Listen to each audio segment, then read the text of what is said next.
Hello, and welcome. I feel like it's kind of like dark on my camera. Like it's not very, uh, I don't know. I mean, my lighting situation has sort of been like weird. I've been moving things around.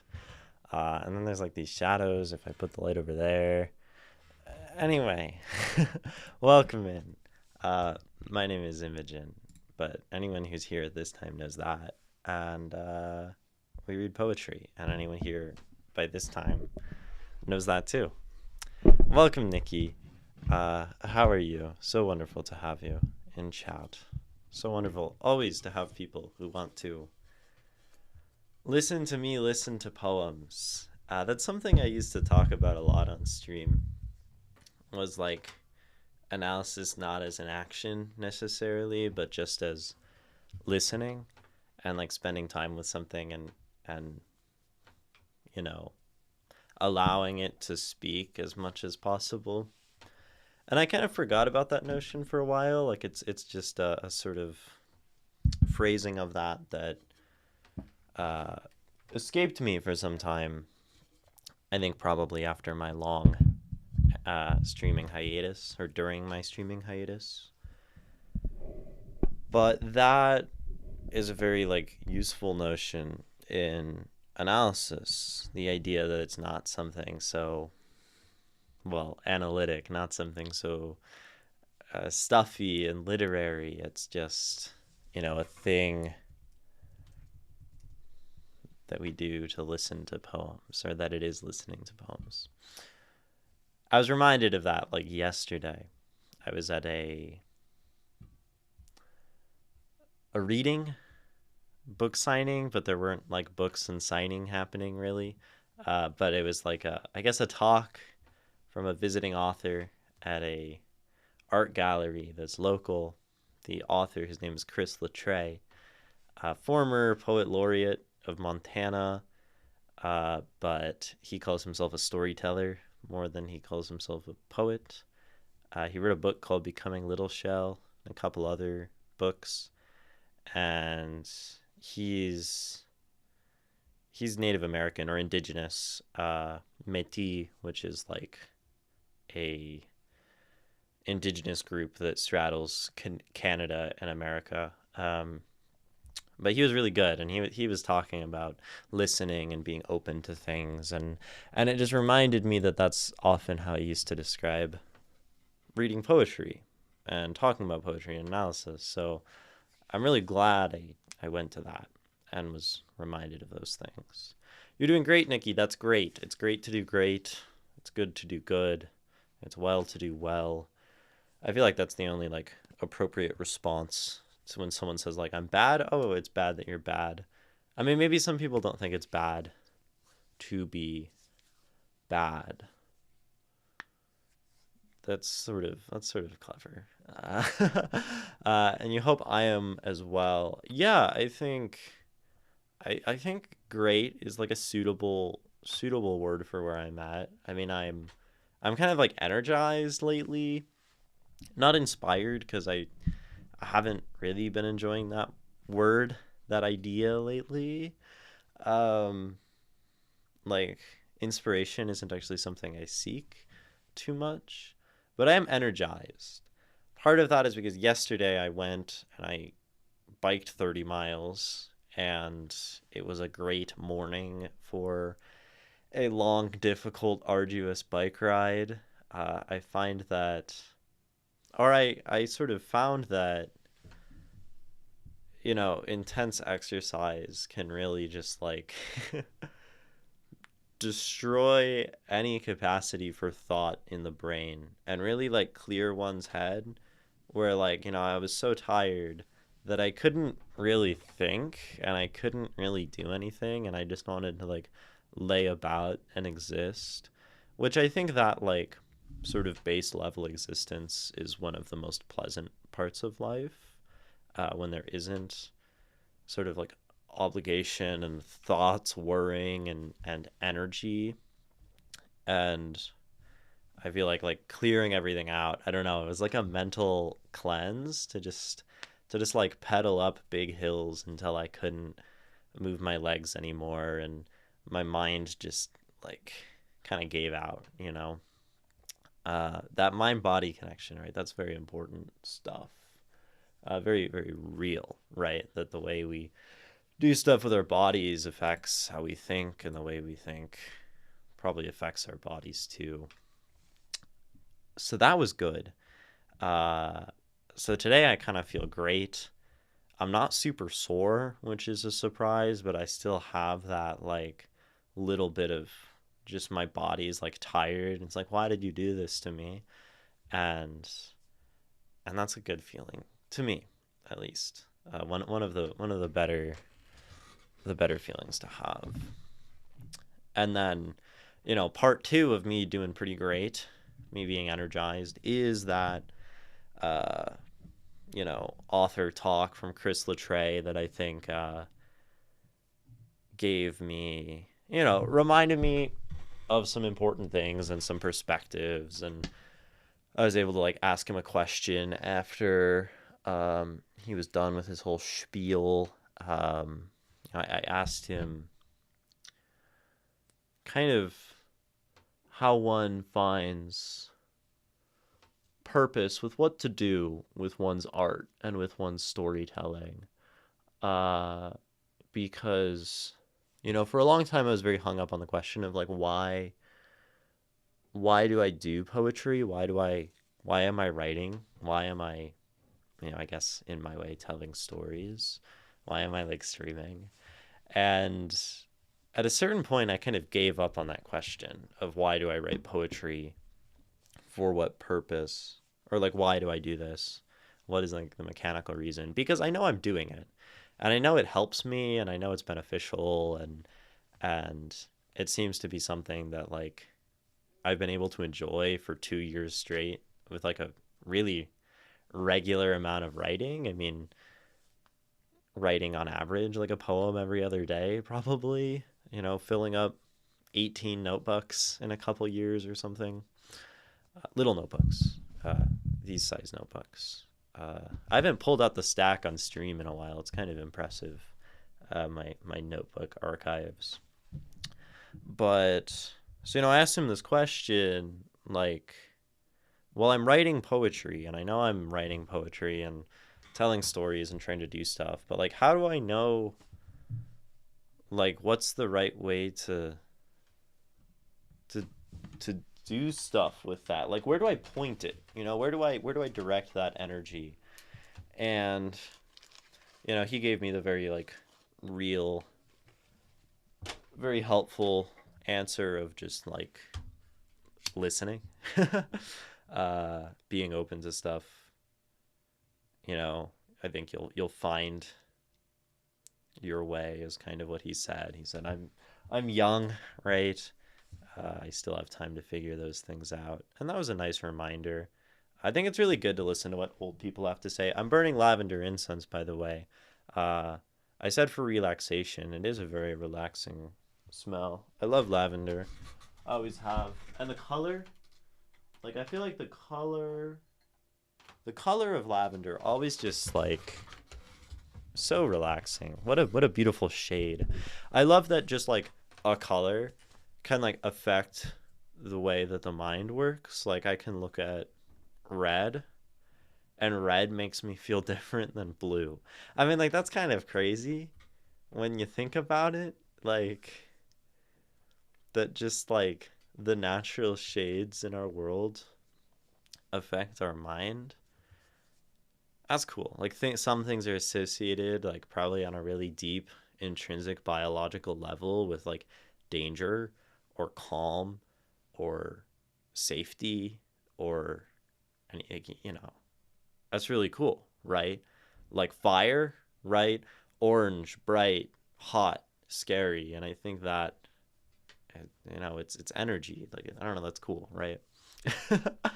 uh yeah, so that was sort of me meandering away from the question of you hoping I'm doing great, Nikki. So I'm doing great because of that author talk. I'm doing great because of the bike ride. Uh, I think I'm doing great because I took my bike to the bike shop this morning and dropped it off to be serviced because it's been pretty beat up, and that 30 miles was really hard on a not nearly functional bike. So I'm glad it's getting fixed, right? It's going to be like so much better. Uh I love like being deeply involved with a mechanical object and then having that thing get like cleaned or get back to like top shape. I'm thinking like saxophone. The best feeling was always like, oh, I'm getting my saxophone serviced and the keys are going to be so much smoother and they're going to, everything's going to be super responsive and open. And I've never actually had a bike get serviced and like get back to tip top shape and feel really nice. So I'm very excited to see what that feels like. There are probably lots of other great things too since Wednesday. Uh, but oh, what I went to a poetry workshop on Thursday. It There was like a 4-week poetry workshop series that my friend Elle was doing, and these were all about the Black Arts movement and like the history of poetry as it concerns slam and the spoken word medium, and how that also grows into like rap and that kind of stuff, hip hop. And so that was the last one of those. That was very cool. So it covered like 4 major poets over the 4 weeks. So it was Gil Scott Heron, it was Sonia Sanchez, it was the Last Poets, and it was Nikki Giovanni. And I discovered lots of really awesome poetry in those that I was enjoying a lot. Not something I really knew a lot about, and now I can like continue to share that knowledge on stream when it's relevant. So that's dope. Hi Ray, hi Ishmael. Uh, I'm just y'all came in and said hi, and I just kept yapping. But hi, how's it going? I mean, I think I've been giving like the how's it going lowdown. Uh, and climbing on Thursday, things have been good. Uh, I've been back to like reading a little bit more the last couple days. I was on a bit of a slump where I was like watching a lot of YouTube shorts uh, for like a couple weeks, and that was really bad for my existence because that stuff is just kind of miserable, right? And I feel like that replaced the time when I would like be reading as like a sort of relatively inactive like activity to just sort of um, not to fill time, but it sort of serves that function. So I've shifted back to reading, which is good, and I kind of had to logic through like why it is a bad use of my time to watch YouTube shorts. This is something I do where I can't always just like make decisions. I need to like do the logic and write out the reasons that something needs to stop and what I should be replacing it with. And uh, yeah, I tend to need to be very like analytical with my own habits and the way I do stuff, right? But that's just me. There's a reason most hospitals use yellow. Yeah, is it calming? I don't I don't really like yellow personally. Maybe I just read the yellow wallpaper though again the other day. I don't know if anyone is familiar with the short story, The Yellow Wallpaper. It's pretty good. I'd say it's like worth a read as like a 10-page short story. Uh, Kind of goes into like psychosis and sort of schizoaffective stuff, and but also um, patriarchy and how the opinions of men get forced onto women and women aren't considered, especially in medicine. It's from like the maybe late 18 somethings, and it's about this woman who like is told to just lay in a bed to fix her ailments, and she's like, no, I need these things, this will help me, and the doctors are like, no, just lay in the bed. And then she like stares at the wallpaper and goes crazy. Really good story. Highly recommend. It's by who's the yellow wallpaper by? um um that's a great question. Y'all can find it. Yellow wallpaper. It's pretty simple. uh it's cool. So I don't necessarily associate it with relaxation, right? Uh, at least lately, because I just read that, and it's interesting how associations are so affected by recency. Where like I don't know, I feel like anytime someone mentions yellow for the next few weeks, I'll be like, the yellow wallpaper. Read this story. Imagine a deep red hospital with red lights, just full on nightmare place. Yeah, I mean that would be pretty painful and miserable and awful. Red lights are just kind of icky in general, I feel. I mean, sometimes they can be nice. Sometimes they can be like very warm and comfy, I guess. But maybe not in a hospital. Maybe I just don't like hospitals. I mean, my last major hospital experience was the psych ward, and so I have a pretty like in terms of recency, hospitals are a bad experience for me. I haven't been in the hospital in 2 years. I guess so. So I guess that's good, right? One doesn't really want to be in the hospital that often. But yeah, if the psych ward was red, oh man, I'd be, I wouldn't have made it out of there. uh, I've been watching poetry slash I've been watching poetry slash literature channels on YouTube. Some good, some bad. Do you have any personal preferences on poetry and literature channels, Ray? Any things that stick out as enjoyable? I feel like for me sometimes see I see channels that do poetry stuff, and there's a big, like, I feel like the best poetry videos are always like, here's me shitting on this insta poet, and or this well-known modern poet, your Rupi Kaur's, your, I don't know, what, like Rumi, is that another one? I don't know, my your, what whatever her name is, like Lovelace, Amanda maybe.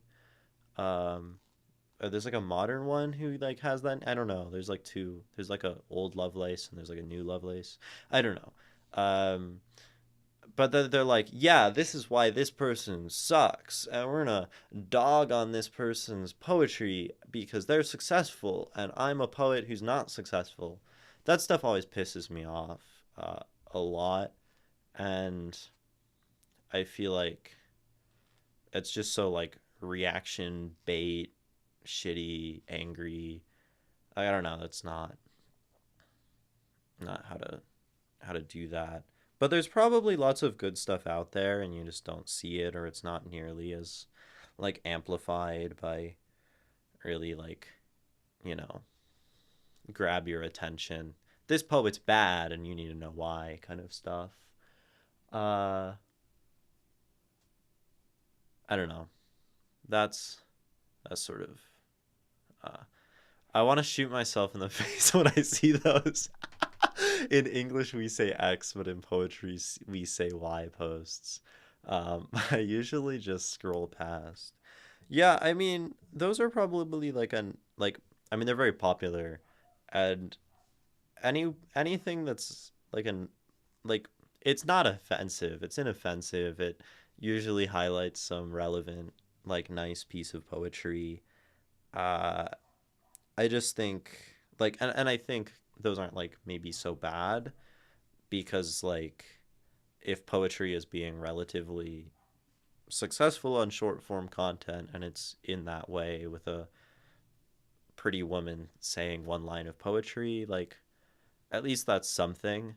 I think we can't be too Like at least that kind of takes poetry somewhat. Like it's sharing it in a positive light. It's not like I'm a poet hating on another poet. It's I'm a poet showing you this cool thing.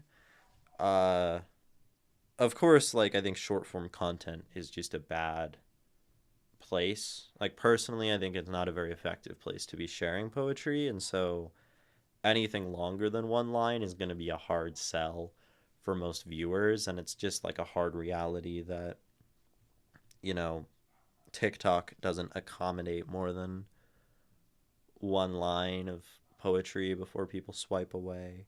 Unless it's slam. Like some slam poetry kind of does well on TikTok and pops off, but that's cuz it's made to be, consumed, listened to, pretty like easily, right? It's meant to be listenable, and poetry that's like patient and slow, the kind of reading, I mean we're reading like Sharon Olds today. Uh that stuff like you couldn't just read, that poem and have it do well on short form content, right? And I don't mean to complain about like I guess, for the in English we say X, but poetry we say Y kind of people. Um, like if that's what you want to do with your time, looking at a camera, lighting it well, saying that, getting views and likes, um, like good for you, but that doesn't give people much of a way to critically engage. It doesn't sound like a very enjoyable thing to be doing. And, if someone wants to be doing that, like I'm fine with them doing that. It's just not something I'm going to do. But I'm also not going to be like mad that those people get way more views than me because I'm just not creating something right here that's really like easily consumable. Like I think probably to sit and pay attention to my stream takes some amount of mental load, which is like not the ideal thing for TikToks, right? Uh yeah. And like sometimes I've taken clips from my channel and posted them and sometimes they do okay, but I'm not very clippable either because I'm like talking about an aphora or something, right? There's this bro style channel. Dude makes the most dog water opinions on literature and stuff. He's like those Sigma male type guys, but for books. He said artistic pseudonyms slash names or pen names in general are for cowards. Dude, I mean he name mogged them though, and like I think I think really like literature is just about like an outward perception that you're knowledge maxing so you can uh like really intellectually dominate the people around you and make them feel inferior, like betas, right? I think that's the point of literature, is just to perform your own intelligence, right? Cizik, writing short poems is a good way to practice writing. I've never heard anyone analyze as carefully and with as much detail as you. Well, thank you. Also, I'm sorry. I had YouTube. The chat was covered up, so I didn't see your message until now. But yeah, writing short poems is great practice, and I do my best. I've never seen someone analyze something live with more detail than me. Maybe like written out. Um, but I think actually, Ray, I think a bro style literature channel would be awesome. I think that's super cool. Uh, I mean, I say with like a heavy twinge of irony, but it's just kind of a funny intersection of things. I think unfortunately that would probably lead to discussions of things like, I don't know, like 48 laws of power and like, I don't know, like Rudyard Kipling and uh maybe maybe like I don't know, like Jordan Peterson and like Seneca and Stoics, and maybe like less. Um, right, like that's kind of what those people talk about, right? Like you have those like stoic pilled um kind of like bro literature people. Maybe that's what you're already talking about. I think the comment of I mean, you can use YouTube if you want, Kathzik. Uh like I think now I have it open, so it's fine. And it's probably better that I get used to like having both chats because I suck at it. But if you want to be on Twitch, be on Twitch. Like that's your call. Um, I think the question, are artistic pseudonyms or names for cowards, is kind of an interesting one, though. Uh, like what value a pseudonym provides and like why we would do this. I know there were like many women in history that wrote under pseudonyms when women couldn't, uh, it wouldn't be like socially acceptable to publish. Like I think there's got to be at least one instance of that, and that one instance is enough to say that like rather than being a cowardly thing, that's something that allowed someone opportunity. Uh, but I think in the modern world, like I don't know how much that like matters to write under a pen name. I mean, people do it on like fan fiction sites, right? Like most people probably aren't writing their erotic smut under their full legal name. And maybe that is a cowardly move, right? Maybe we need to like have people just posting smut on main. Maybe that's like better for society and that would lead to a less judgmental system, if we just had smut on main. And I kind of like that idea, actually, now that I think about it. Okay, you know what, I might have to agree with bro analysis here. Like, what's the pen name for anymore? Like, just bare your soul. Just be that person. I think that makes sense, right? We do live in a world where there's like genuine threat though to like using your full name on stuff, where like doxing and swatting and like these kinds of things happen. And I used to be concerned about that when I started on Twitch, which is like mildly funny because I'm like nobody from like I'm like literally nobody. I like, right, like my channel's so small. Um but like that's a genuine concern probably. And it's not like, I guess I don't even write under my full name. So there's that. Like Imogen Lynn is my not my legal first and last name. I'll tell you that, right? I also think it sounds better, right? It rings better than my full legal first and last name. Imogen Lynn just sounds better than the alternative from like a mouthfeel perspective. So yeah, that means it's an artistic statement, though. But maybe that means I'm a coward. Maybe it does. But maybe it means I just like only want half of my name to be difficult to pronounce, and if I did my actual last name too, Imogen's my actual first name. If I did my actual last name, it would be like a 1-2 punch of like things that are hard to spell, and that just might be too much. Maybe that's why. When I performed years ago, I was Kath the Great, IMO, write under anything you want. Yeah, I mean, yeah, I think, I do think, you know, to say that what someone else is doing is cowardly is like really aggressive, which is why I think it's so funny, right? To be this like bro literature guy, be like, you're a coward if you're using a pen name, you know?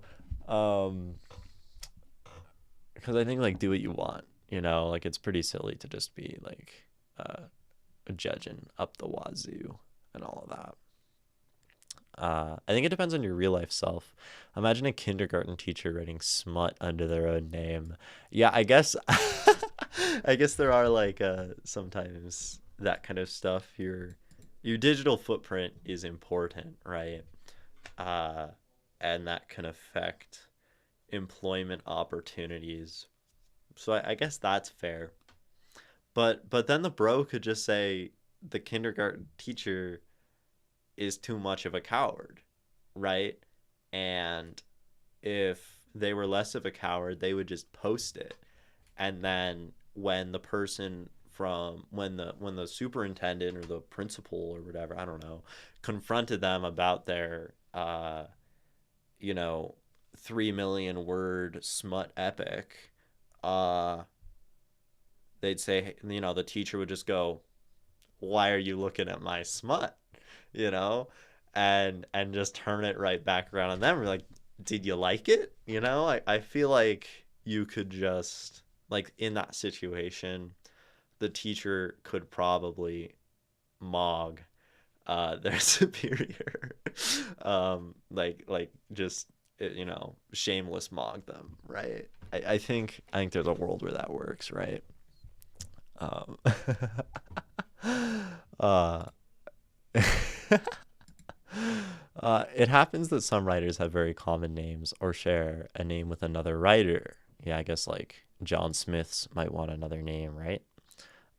Or people who don't like their name and create a more striking or pronounceable one. That's me, right? Like Pablo Neruda, whose real name was Ricardo Eliezer Neftali Reyes Basalto. Not the most pronounceable name. Yeah, I mean, like, Ricardo Basualto actually is kind of a vibe. Like, it rhymes. It does some cool sounds. It has like a and as and r. Uh, but yeah, Pablo Neruda, pretty iconic, right? That's a vibe.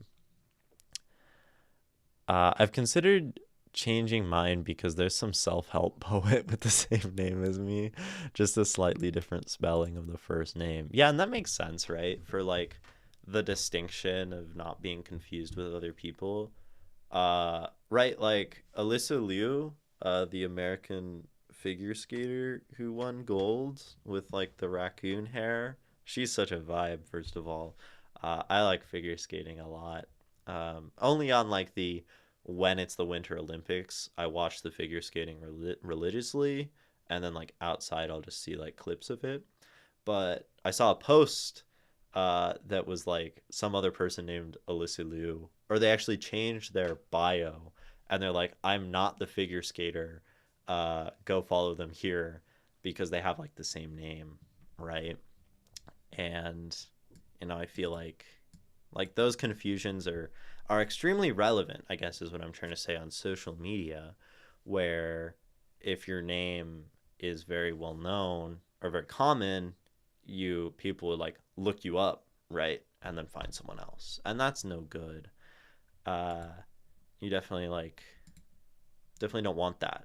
That decreases the traffic. That decreases your uh what like SO SE SEO, your search engine optimization. Yeah, change your name for SEO. That sounds like a LinkedIn post right there. Like, here's why you should change your first and last name to optimize your search engine results. That, yeah, LinkedIn's what a horrible place. My trans kiddo helped me realize we should be able to name ourselves. Yeah, I think like naming ourselves probably uh would be nice as like a more common cultural practice. I think that's like a good trend. Uh, just because like yeah, I think people should be allowed to like make that aesthetic and any aesthetic choice about themselves, and it would be very cool. I don't know, like in my ideal kind of society, uh, binary gender is just not, people don't really care. Like it's, yeah, it's something about you that like is your body and that's like what it is. But then like any of the other like performed, like gender things like clothing, names, like hairstyle aesthetics, whether you like shave parts of your body. I think a healthy society just like wouldn't care who's doing each of those things based on, you know, the parts of their body they were born with, right? Like it's just a skirt, man, right? Um and I think there's a great freedom in being able to like choose your name and say like, yeah, this is me. Um and like it's cool that my parents gave me a provisional name, but I like this one more. And like I don't know, some parents get insulted, right? When like their trans kids like take their name away. You're killing my child kind of stuff. And it's just very, I don't know, possessive, right? Like should we be thinking of our kids like that? You know, our possessions? Probably not, right? And my parents don't, which is good, but some do, and that's bad. I think like generally I just like encourage like for anyone to like play around with names. And this is something I did before, I transitioned, like before I decided to like binary transition, and now I'm not so much in that spot anymore. But I was writing a journal every day. I was doing journal entries, and I would sign my name every day with something different. And in doing that, I got to try on just with myself, all these different names and kind of realize that, like, the things that have been assigned to me just aren't strict, and I can sort of express how I would like. And I think that kind of expression is very healthy and very valuable. One can even like take that a step further. This is maybe advice for like the closeted trans person, is to do the journaling thing, right? Because then you can just do whatever you want and there's no consequence. Um, but then you can also go to like zero consequence settings. I mean, not always, depending on where you are socially and culturally, but you can go to a coffee shop and order coffee, and they'll ask you for your name. And there is no rule that you have to use your real name, right?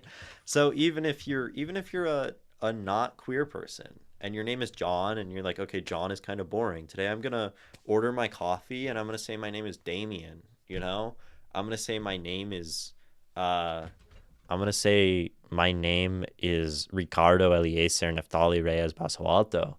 Maybe you shouldn't do that one just for the sake of your barista, unless you're gonna tip them like 30%.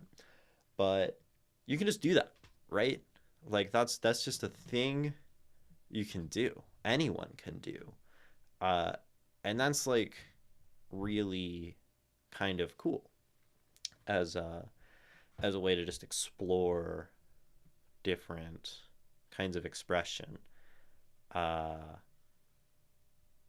yeah, you could even like you could even make a bit out of it and go to the same coffee shop every day and like order with a different name. I think that would be uh extraordinarily amusing, right? If you kept showing up and you were a regular and you saw the same barista, and every single time you gave them a different name, and then at some point they'd ask you and you'd be like, yeah, I just do a different name to like see what works, and then you have a little fun human interaction there.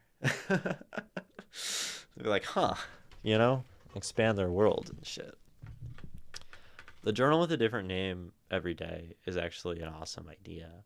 I thought so. It helped me. And there's lots of names where like I wrote it down once and signed that as myself, and I'm like, dude, that's not my name, you know? And I see a lot of trans people like, you know, bless their hearts, but like we be choosing names and then like changing the name like every 3 weeks, and like that's cool, but like that makes other people's life kind of difficult. So if you do some of that work ahead of the time of like trying on the names, trying on like the kind of weird cool noun names like Moss or like Raven or like Uh, Fish. I think I've heard of someone named Fish. Uh, you could try that and be like, that's cool, but I don't actually like it anymore. And then and you're not wondering your whole life if you would have rather been named Fish because you tried it in your journal. And I'm also not saying that if your name is Fish, you're gonna get tired of that name because some people be vibing with Fish, but like Ray doesn't know if Ray might actually vibe with Fish without trying that name. Thoughts? As a mother, I've had to process their new name. Yeah, it's like mental load. Like you don't want to be like showing up to like someone who loves you like every single day with a new name because they're gonna do their best to respect you, and you're gonna like make their life really difficult probably. Um, but in our family, we're 100% on board with who they are. Yeah, and I mean that's awesome. You sound like a really awesome parent. Um, yeah. Oh, and I need to like add to what I said that like also nothing wrong with just changing one's name a bunch if that's what happens. I just think socially it's best to avoid it. Because even as someone fairly tolerant, I've found it annoying sometimes when a person like pulls up with a new name, and I do my best. I'm gonna call them the name they want to be called, but like, dude, like slow down, right? I'm gonna go to the barista and say my name is Dregors Brett Brett Bretchish Bretchish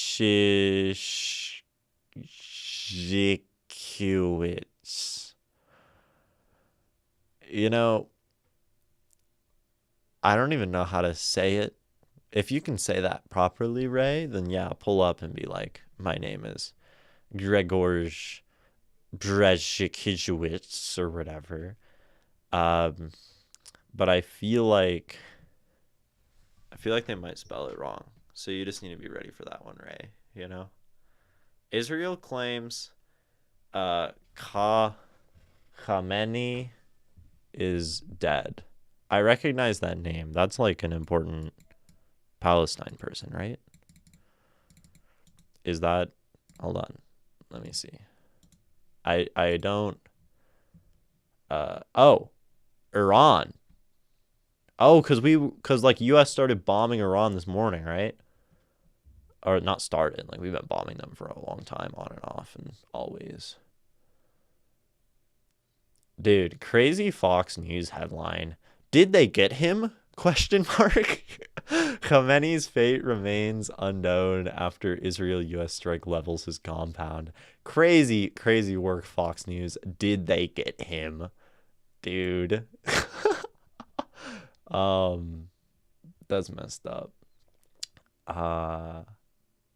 And then Iran latest, Netanyahu says growing signs Iran's supreme leader, Khamenei, is gone after Israel attacks. So it's definitely like not okay. Reuters 14 hours ago, Israel says Khamenei is dead. Iran says he's commanding the field. So we probably won't know for some time, right? And I feel like in history there's been many cases of supreme leaders being alive for many years after their death, right? That sort of like necrocratic period where they won't acknowledge the supreme leader is dead so they can like keep being ruled by them. Bruh, damn, 2026 really ain't holding no punches. Yeah, US is up to what, like two leaders of countries taken or killed, right? Have we done any others that I forgot about this year? I wouldn't really be surprised. Help me not think for a minute that the world is on fire. You know,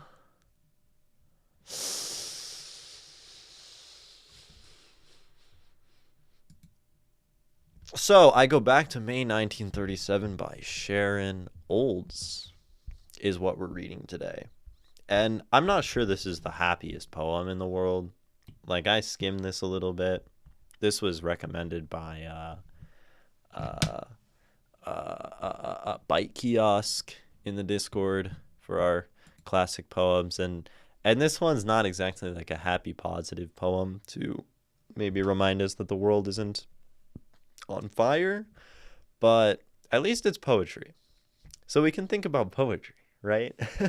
instead of what uh empires are, doing to each other, what massive hulking government bodies are doing and victimizing their people to. May God burn America on a spinning wheel. Yeah. They try to kill Trump again too. Well, that's crazy, dude. I didn't. You can tell I don't really pay attention to the news. Uh, like I don't like force myself out of the loop because it's important to know what's going on, and it's important to you know be aware. Like, it's like cultural context is valuable, but also important to stay sane. And sometimes art, helps us do that in some capacity. So we'll read some art, some poetry. 1937, lol. Yeah, maybe not the best year. That's an important cultural context, right, in this poem. Uh, that's something that's really important in analysis in general, right? Is like the context of what's happening at the time of writing and the context of the events in the poem. 1937 is when World War II started, right? Not a very pleasant year. It started 37. Not like the official. Is there an official start? I'm not sure we're actually talking about that based on what we skimmed here, but it is relevant. It places these characters that we're going to read about in a very specific cultural time and a very important context, right? This is by Sharon Olds. For those who don't know Sharon Olds, which I don't really actually know Sharon Olds that well, other than that I've heard her name a lot as someone who's like a good poet. She's alive? Okay, that's dope. I thought she was dead. She's just old. It's in the name. Uh I'm gonna read some of her bio just because like we're doing this thing on Saturdays where we're reading classic works, and I think knowing about these poets and who they were is really important too. Because that's like history. That's valuable. Sharon Olds, born in 1942.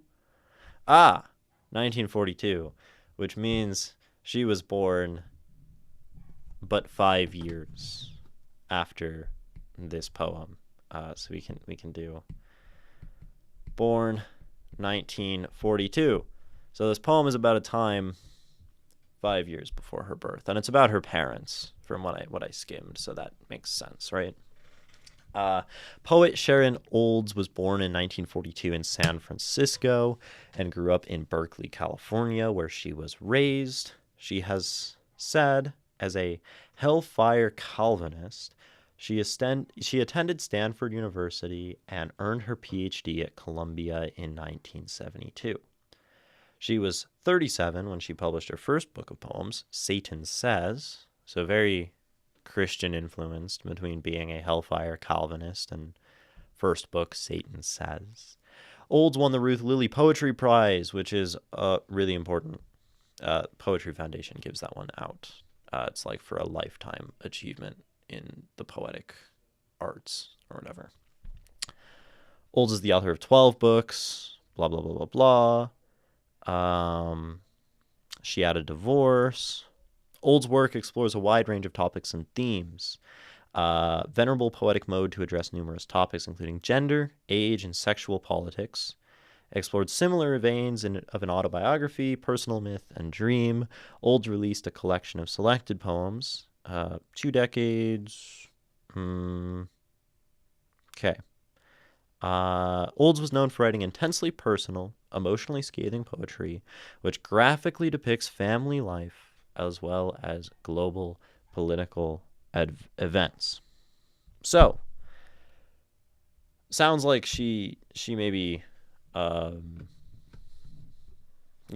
an interesting relationship, right, with her family, with her upbringing, probably, some amount of Christian influence, but may or may not have changed in that regard, because it sounds like she moves into things about gender, things about family dynamics. Maybe there's something there.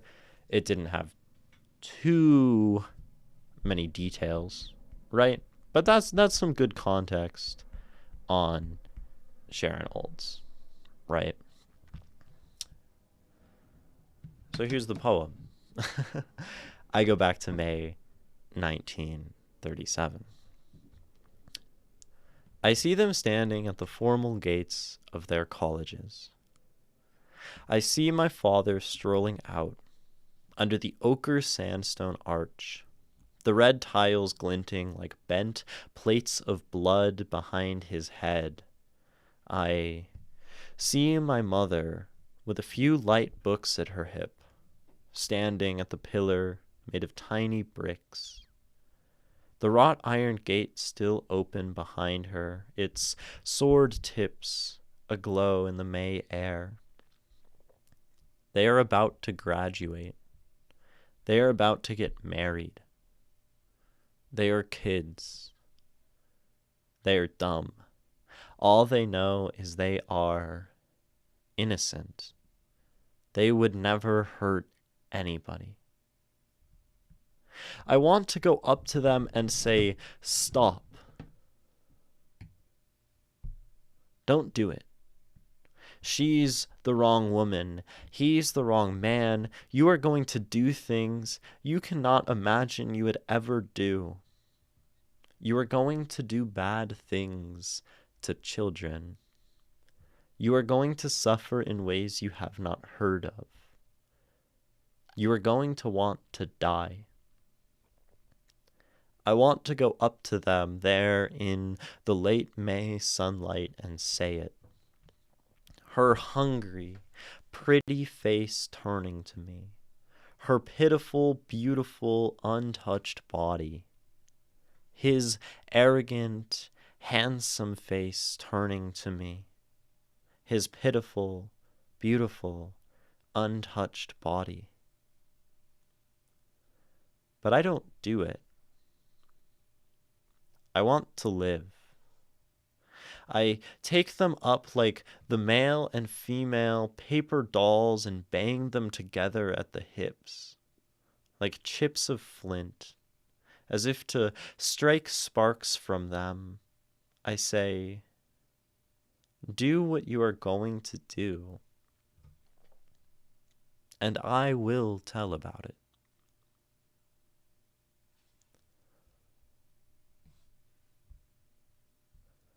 I go back to May 1937. That's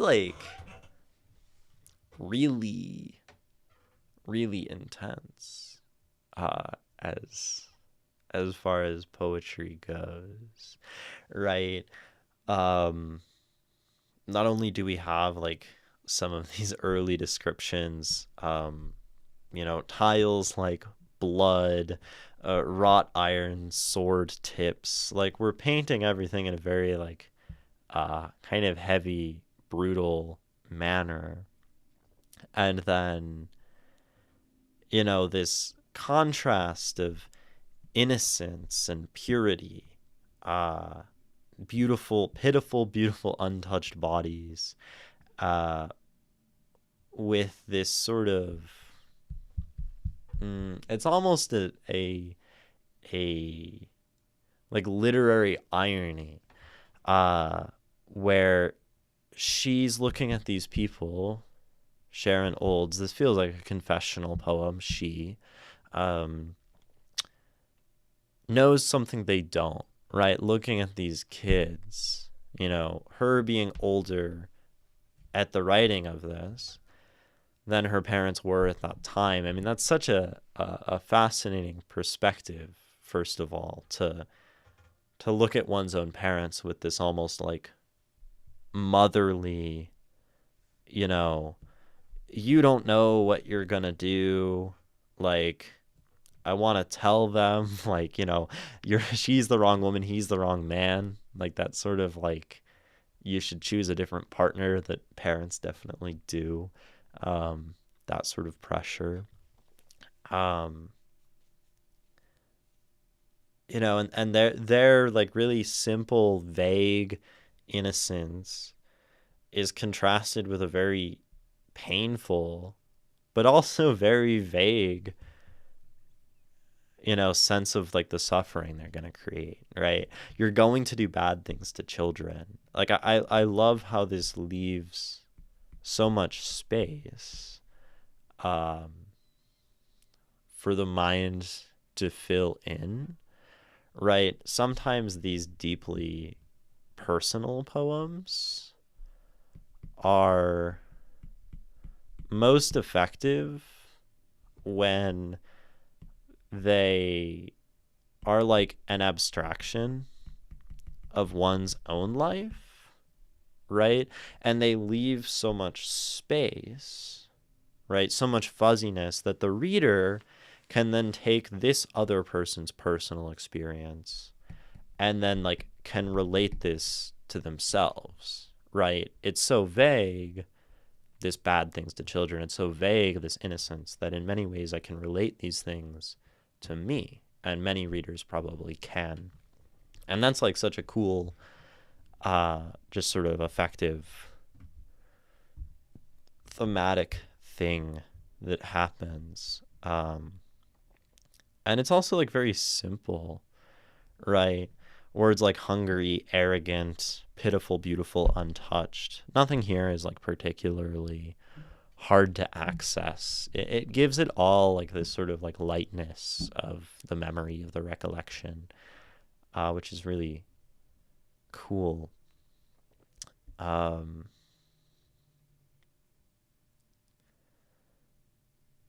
it engages so earnestly, right, with like this hypothetical, but I don't do it, right? I take them up, I give them permission, I say, do what you're going to do. Like,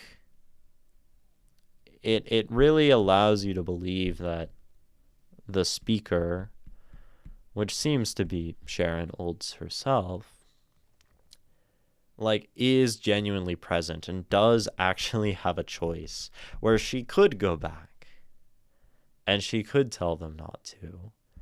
And she doesn't, right? And she even, handles them like a toy, like a paper doll, right? It gives us the impression that she does have some amount of control here. And I mean, maybe that's really important, when it comes to the idea of like, don't write cursive, like the reclamation of one's own past or the acceptance of one's own trauma, right? We think of, maybe our own traumas. I think of my traumas in life.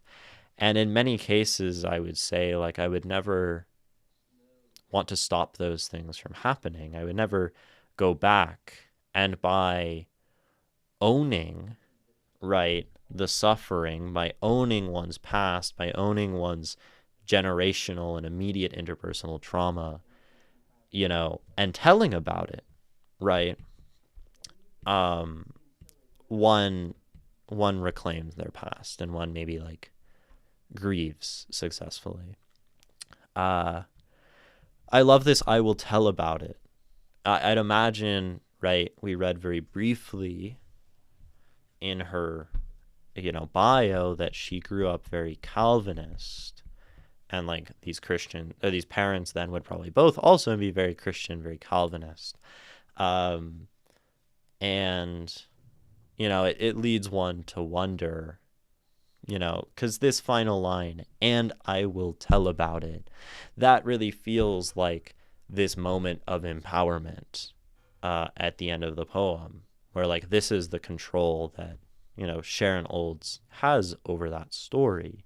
And you could think of a very Christian, a very conservative upbringing, maybe, in which, you know, there maybe could have been a lot of silence, not very, no opportunity to tell. That would have been a bad thing. That would have been punishable.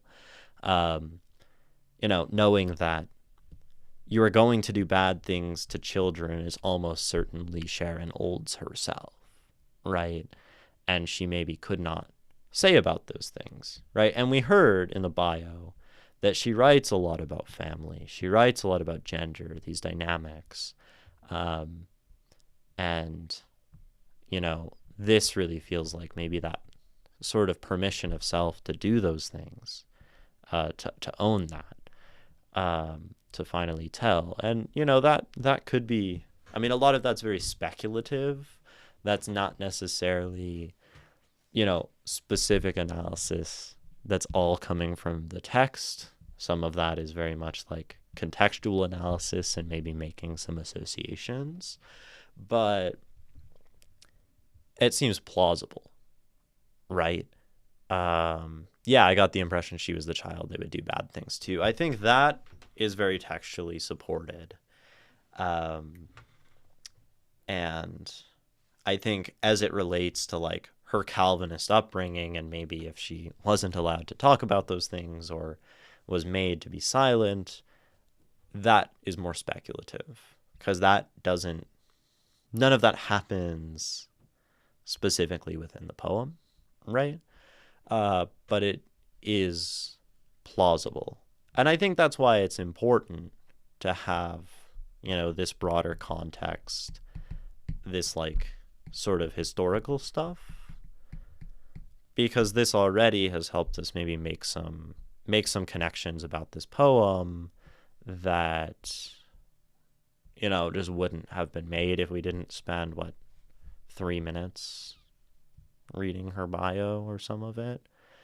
And, those sorts of things, the context of an individual poet's life and what they might be referring to, a lot of that can be better gleaned and better supported by just reading more work from them, investigating Sharon Olds in depth. If these themes continue to crop up,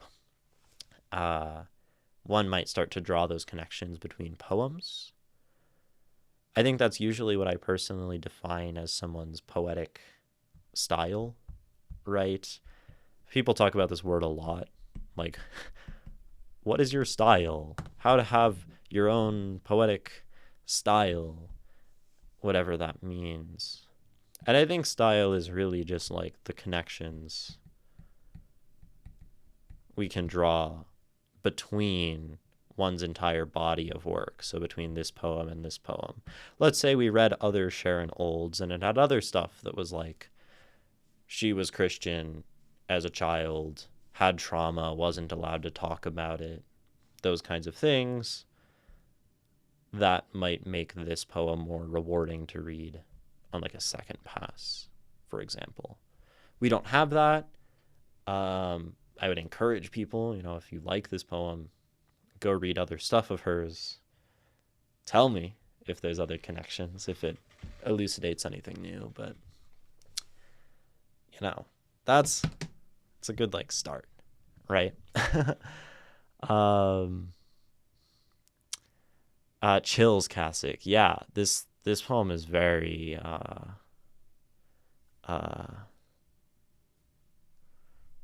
yeah, it hits. There's so much like vibes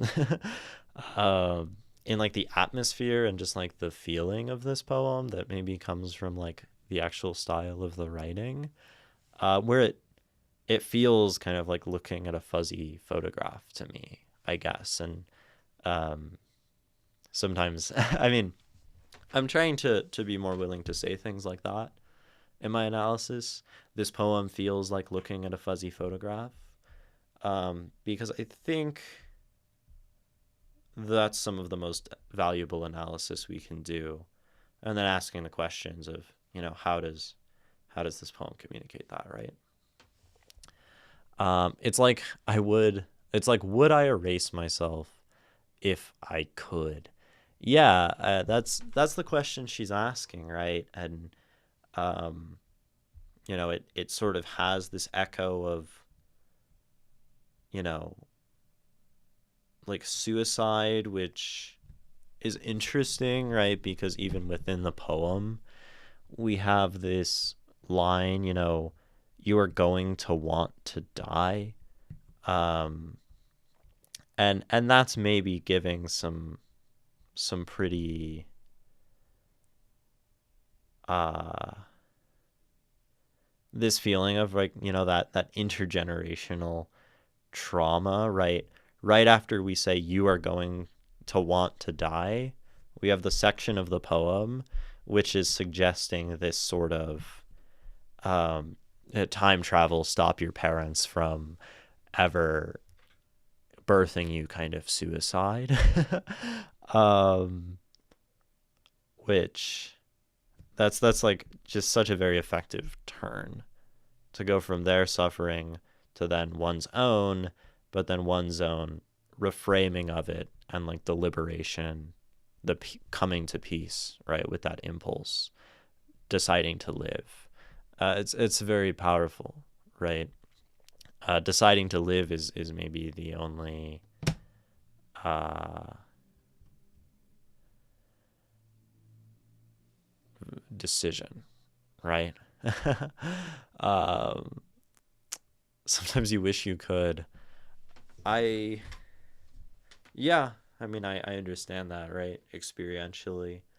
Um, I think this question from Ishmael is interesting too. You can't question mark, right? Um, and I think, right, like, to end one's own life is one of those very fascinating, like, things where, it's sometimes it's not so much a decision, right? Where one can't like actively choose that because it's not a logical position, and it's something that happens at like a point as a reaction to just too much life. And a race is also very different. Yeah. Um, None of us can go back and erase ourselves and the memory of us and that entirely. And I think it's also an important distinction. Yeah. Um, I usually talk about my voice versus my style. My style is wildly erratic. My voice stays very consistent. See that, Nikki, by my definition, what you call your voice is what I call style.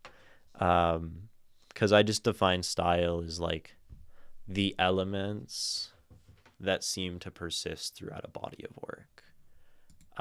Where that could be topic, where that could be like the literal way the text is written, that could be structure, um, that could be vibes, that could be specific words that a poet prefers, the way one titles one's poems.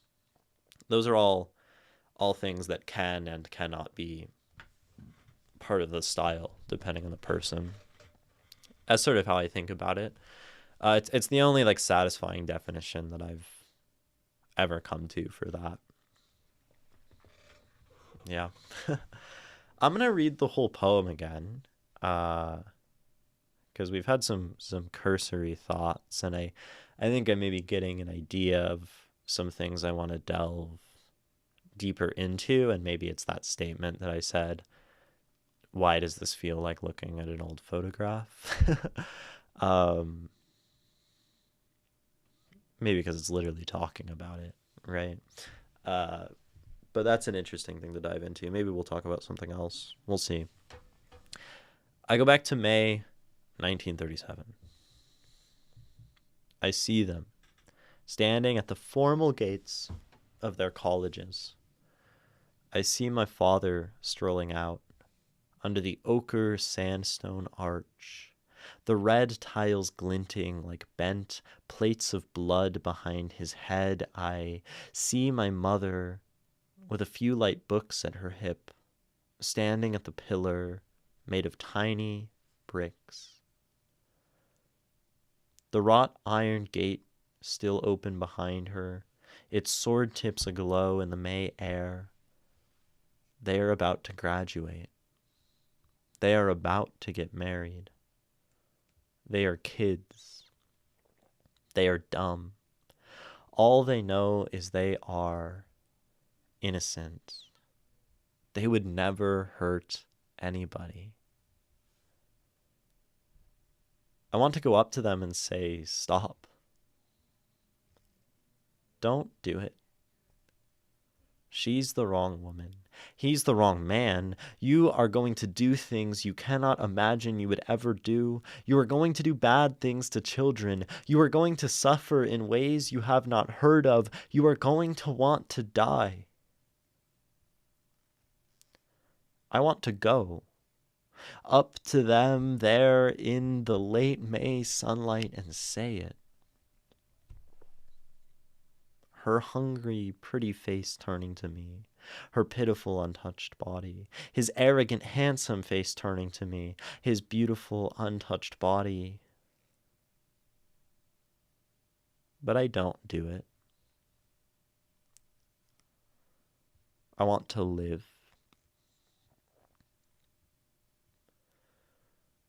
I take them up like the male and female paper dolls and bang them together at the hips like chips of flint as if to strike sparks from them. I say, do what you are going to do.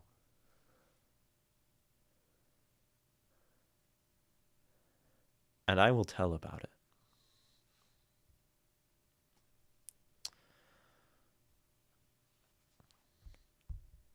I go back to May 1937. This poem is like,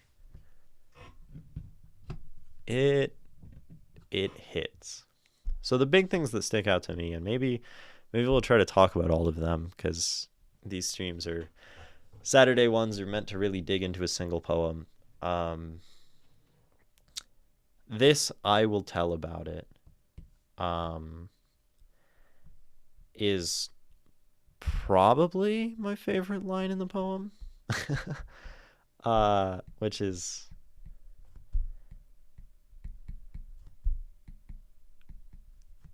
Which makes sense. And I will tell about it. And this as a sort of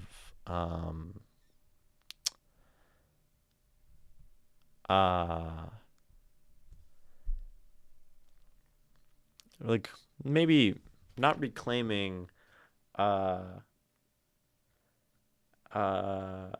don't know, this as it relates to just like being a poet.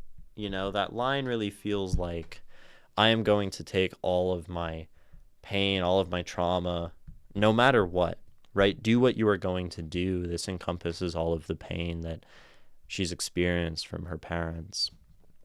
And I am going to tell about it almost feels like her, in a sense, a statement of like this mission, this thesis of like pain will come to me no matter what in life, even goes beyond this poem, right? The world will do what it will do, and I will tell about it, right? That like the story, the poem is a healing thing. I think that's like an interesting concept to talk about throughout this whole poem. I do just want to talk about like the feeling, right? The vibes. And as I described, it's like a memory. It's like looking at a photo. And I think to me that feeling, like maybe I'll try to figure this out as I dig into the poem what that actually means, because I think it goes beyond just the premise of, I'm looking at these photographs. There's something to me about the writing. There's something to me about the way this poem is arranged that like evokes recollection itself. And given that I've found that emotional reaction, which is really cool, we don't always find that in poetry, I would like to investigate that more, because I think that's yeah, we'll get to that later. So that's important to me to talk about in this poem. I mean, some of this like pacing stuff is interesting, this repetition. I'm not sure. I mean, we do have this like you are, you cannot, her hungry, his arrogant. We have like some use of anaphora and repetition and this like doubling of things, which is kind of interesting, right? Maybe I want to talk about this feeling that I get at the end. That's pretty important in this poem, right? I want to go, right? From like this line on, I want to like actually involve myself with the past and like why this works, right? Like the weird temporal thing about this poem where we're talking about doing something impossible, right? And that like that works within like the magical kind of poem logic of this piece. I think that's really cool, and that's something to delve into. I think that connects to this. I think that also connects to this. But that's maybe like the outline of the things I want to really dig into with this poem, because they're kind of speaking to me. And if there's anything particular that like really sticks out to anyone in chat, a theme that's coming through, or a vibe, or a part that you're interested in, I can also dig into any of that stuff. Hi, Maytari. Welcome in. Yeah. Because, I mean, this poem has, like, so much going on. I mean, like, between, like, this imagery stuff and, like I said, like, the actual sound things that are happening and some of this repetition, like, like even the language choices and this kind of stuff.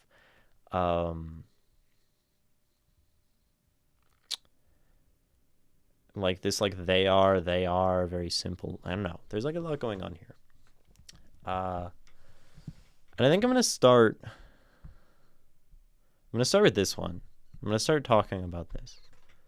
Like trying to understand what makes this poem have this vibe for me.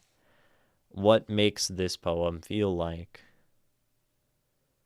I am actually like there looking at a photo, right? Because that is really something I relate to. Like we've done this. Many people looked back at old photos, and that's the thing I want to dig into first. Before that, though, I think we'll take a brief break, a few minutes to come up for air. Please move around. Please stop looking at the screen. Drink some water, go to the bathroom, get a snack, do something good for you. Take care of yourself, and we'll be back in just a few minutes.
Hello. Welcome back. I hope you didn't miss me too much. We are still reading I Go Back to May, 1937 by Sharon. And the first thing I think that we are most immediately diving into is like the feeling of this poem, the vibe of this poem. And I'm I guess struggling to find a more technical word. I think there must be one out there for like just like the ambient I guess like that I guess like that emotional kind of component that the poem evokes. Uh and maybe there isn't a good word for that because analysis tends to struggle with those things, and it's kind of why I'm excited to try to talk about it. But what I said when I read this after like the first time was I feel like the poem gives me the same feeling as I get looking at an old photo. Like it actually evokes that. And of course, the poem is talking about looking at an old photograph, right? We're talking about seeing them, seeing my mother, these like graduation photos, seeing my father at these places in college. Though we never actually specifically say it's a photograph. But like, these are photos, right? And we do say later, right? We describe them as paper dolls, which I think maybe has that second implication of photos, them being made of paper. But, this is what we're actually describing or alluding to in this poem because we don't actually ever specifically mention it. And maybe that helps, right? That like it's never explicitly said. But I think beyond that, I think what I'm interested in is how the other parts of the poem, the parts that aren't specifically alluding to a photo of my parents, gives that feeling of looking at something old and interfacing with the past. And it's conceptually very difficult for me even to think about how I would describe how the poem accomplishes this. But I'm going to try. Challenge myself, so to speak. So I'm going to read the whole thing again and start to underline as I go. And I'll do a new color for this specific topic just to keep it differentiated, right? I see them standing at the formal gates of their colleges. I see my father strolling out. Under the ochre sandstone arch, the red tiles, glinting like bent plates of blood behind his head. I see my mother with a few light books at her hip, standing at the pillar made of tiny bricks. The wrought iron gate still open behind her, its sword tips aglow in the May air.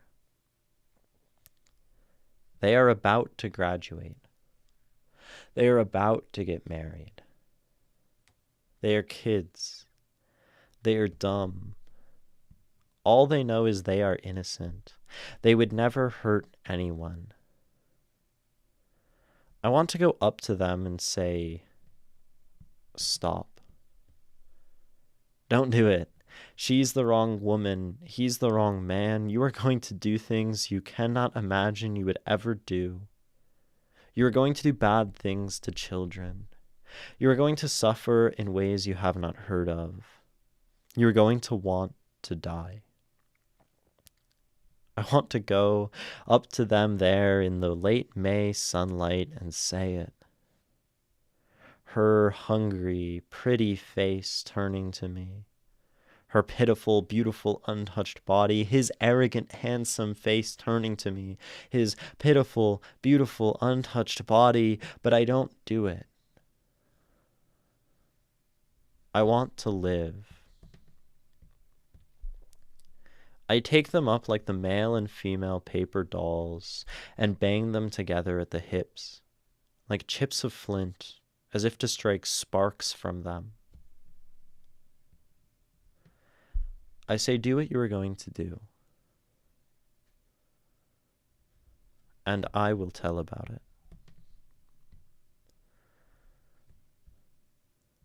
I go back to May 1937. The first thing I actually want to talk about is the title. So, talking about this feeling of like looking at the past and engaging with the past and like memories and these kinds of things. Not memories, because this is before she was ever born, but like things that are before. I don't know if this is a common experience, but based on this poem, maybe it's a shared experience between myself and Sharon Olds. I think that's a reasonable thing to look for in poetry. There are some people, I don't know, probably stuffy analytic types who would tell you to like not insert yourself and your own experience into something when you're trying to like objectively look at it. I think that's kind of silly because poetry is an emotional medium. I think it's useful. How do I share experiences here with the poet? Because I think this is like opens one up to like practice empathy and to recognize the similarities in other people. I think that's a lot of what art does.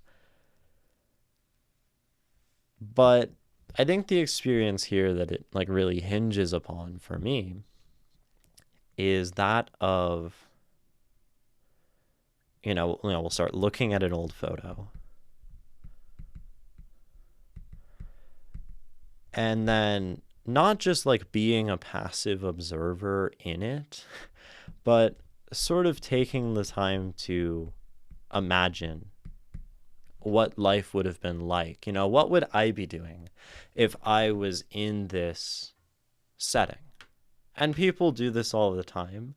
People will look at a photo of, I don't know, ancient Rome and say, yeah, if I was in ancient Rome, I'd be doing these ancient Roman things, and I would totally be, a centurion in the Roman army, or I would be like a Roman poet. I'd be wearing like these cool Roman clothes. Like, I think this is at least anyone with like an ounce of imagination does. And we see this when people like ask each other casually the question, like, oh, if there was one time and place in history you would want to go back to and live in, what would that be? Right? I think that is a fairly common experience. We see it in like historical fiction, or even people who maybe write like historical fanfic-y stuff that like places a self-insert character into another time. Like, this is an impulse we do as people, generally, I think, when faced with the past. It's like, what would I be doing if I was present there? Right? And I think a lot of people take this in a novel direction where it's like, oh, I'd be doing like this interesting thing that like this culture, this place, this time is doing. I would be checking out all these cool things. But Sharon Olds, right, takes it in like a much more real, much more visceral, heavier direction. That same impulse of imagination. I mean, we can think of maybe the author sitting looking at the photograph and playing this game. If I were there, if I was happening at that time, what would I be doing in this scene? Right? How would I place myself into this story? And right, the reality is like some pasts are painful and some pasts aren't something that are like a novel thing to recall. And so when she does so, you know, the answer is I would think about telling them to never give birth to me, right? I would think about erasing myself. And maybe that's even something that's a shared experience among people other than her. I've certainly thought about like the if I was never born situation. Sounds like, like Nikki, you mentioned it earlier as well. And I think it's really like the point of me, highlighting that phenomena is I think it's really what gives us, it helps us suspend our disbelief a little bit. Because like, I think most of us also know how to play this game of going into the past. And so when Sharon Olds says, I want to go up to them and say, stop, right? This shared experience, I think, allows us to relate and say like, oh, yeah, we're going back in memory. And it's like, what would I be doing? Oh, Sharon would be telling them to stop. And, we do some other things throughout the poem to support that, right? We're just talking generally about these very clear sensory details. We're talking about two photos that were probably, I don't know how photography works. I don't know if photos in 1937 were in color. I'm thinking they were in black and white. But I don't know. That's not a again, that's why like these numbers are helpful. But even so, we're describing red tiles, we're describing ochre sandstone. And in doing so, by creating like a really vibrant scene, we're bringing this distance of history, this like black and white 100 years ago history, to something more present, something more relatable to our own experience, which is just like color and sensory experience. Authors talk a lot, writers talk a lot, people who teach writing talk a lot about like using the five senses in writing and how that's like supposed to help. And it's like, oh, if you use five senses, you'll write better. I think this is like, like decent general advice, but I don't think that generally explains like the purpose of this, like why to use the five senses. And I think at least in this case, one answer is it can bring the reader closer to the experience of the poet themselves, of the writer themselves, where if I give more colors, if I give more sounds, if I give more smells, right, the reader then can really like start to construct this image in a more visceral way that feels closer to them. And I think in the same way that maybe Sharon Olds was stepping into this photograph, the more detail we give, the more opportunity it gives the reader to step into Sharon Olds' poem, that is, by proxy, to step into that scene as well, to really relate closely to it, right? And like tiles glinting and sword tips aglow gives us this very specific, time of day where the sun is coming down and shining off of things. And, we describe the pillar made of tiny bricks, ochre sandstone arch. We're giving enough detail that we can start to really like construct things. We even describe the gates as formal. So we have this like grounding, we have this stiffness, but then we have a relaxation of strolling, and a sharp glinting and a pale ochre. We have, blood, something intense. We have like light books. Again, this makes her similar to the father, like relaxed in the face of like the heavy weight of academia, bricks, sandstone, right?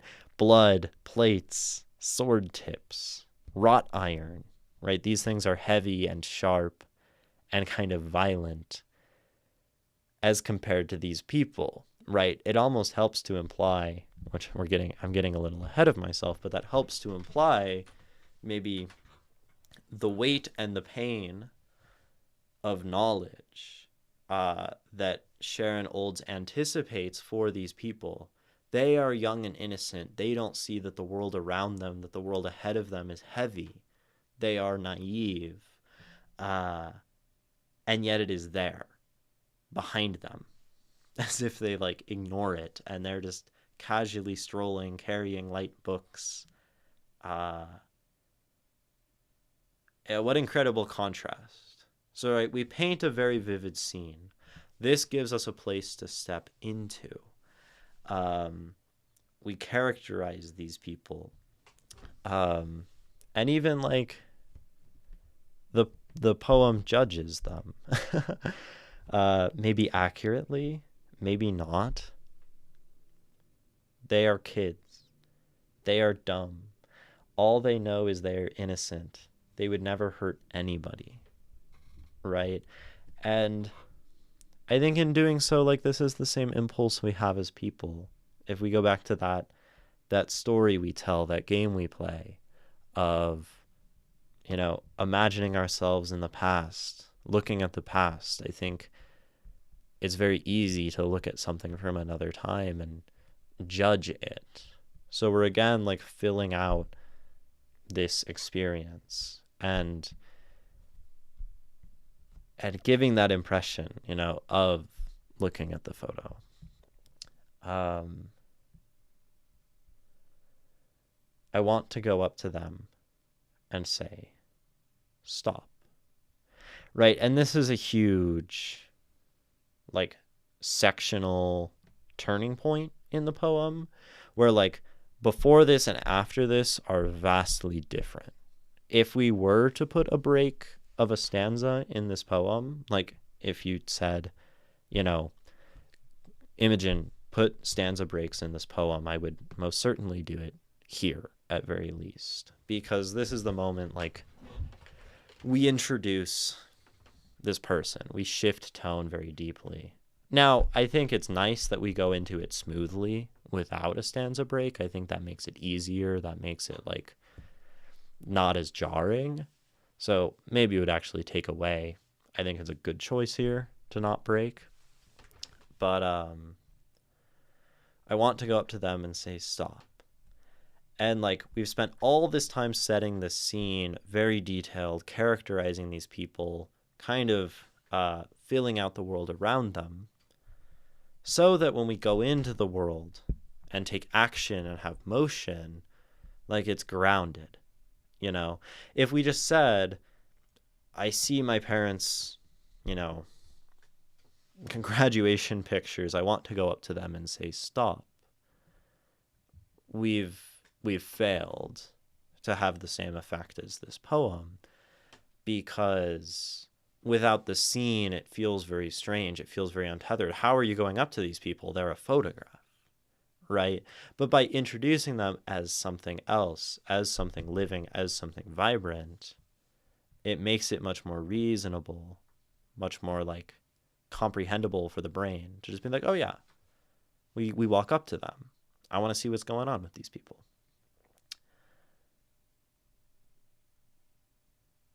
I love capital S stop.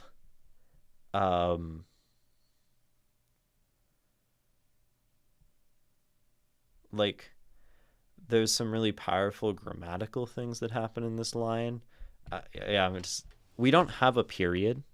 That's really interesting. We don't have a period for the whole first section.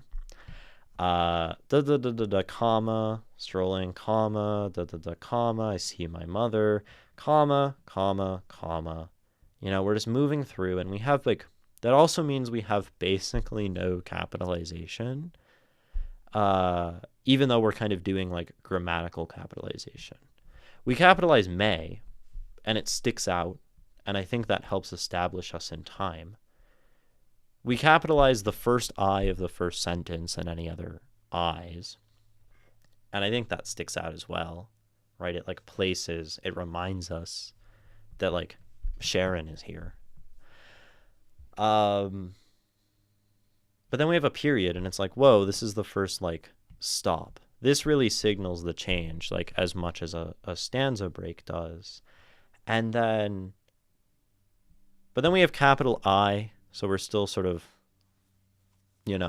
like we haven't seen that much capitalization on specific words. Like capitalization hasn't been used much to make anything stick out. And then we have this like crazy capital S stop that happens just like out of nowhere in this poem. And it's really grammatically unexpected. Because one, we just haven't seen that many capital letters. We haven't seen any abnormal capitalization. And then we get to this point and it's like, whoa, right? Even subconsciously, like that stop hits harder because it's capitalized. And that's at the exact same moment that the first truly unexpected thing happens in this poem of like the participation of Sharon. Like that first verbalization, that first action. And that's really cool.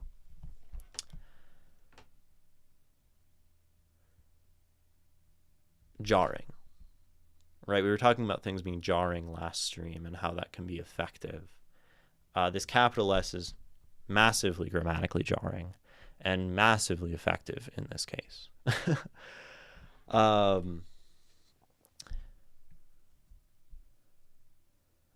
And I put a star here, moving forward. Don't do it. She's the wrong woman. He's the wrong man. And that was referring to this whole section of like, these things are going to happen to you that you don't know. Which I think, again, like we're covering all of these different impulses that happen when we look at something old, right? I look at a photo and I imagine that world is maybe like one of the first things I do. I might place myself in that world. I might judge that world. They are kids. They are dumb. Another thing I might do when looking at the past is, think about what they don't know, right? To sort of fill in the history in between. Like you look at a photo of, I don't know, like there's something very fascinating, let's say, about looking at a photo of New York with the Twin Towers, right, before 2001, right? I think this is something that happens to a lot of people. You'd see this and you'd be like, whoa, they don't know that 9/11 is going to happen. Those people haven't like had that, sort of massive, I guess, American cultural shift yet. And that's like a bit of imagination that happens. You look at a drawing of, or a sculpture from the Roman Empire or a painting, and you're like, they don't know that their empire is going to fall. They don't know, how history is going to develop ahead of them. So this is like yet another one of these very natural impulses, these shared experiences that occur when looking at the past. And Sharon Olds really beautifully weaves them in to create this narrative of like herself engaging with these people and like the things she would say to them and all of this stuff. And I think to me, like, all of this is getting at like, when I read this poem,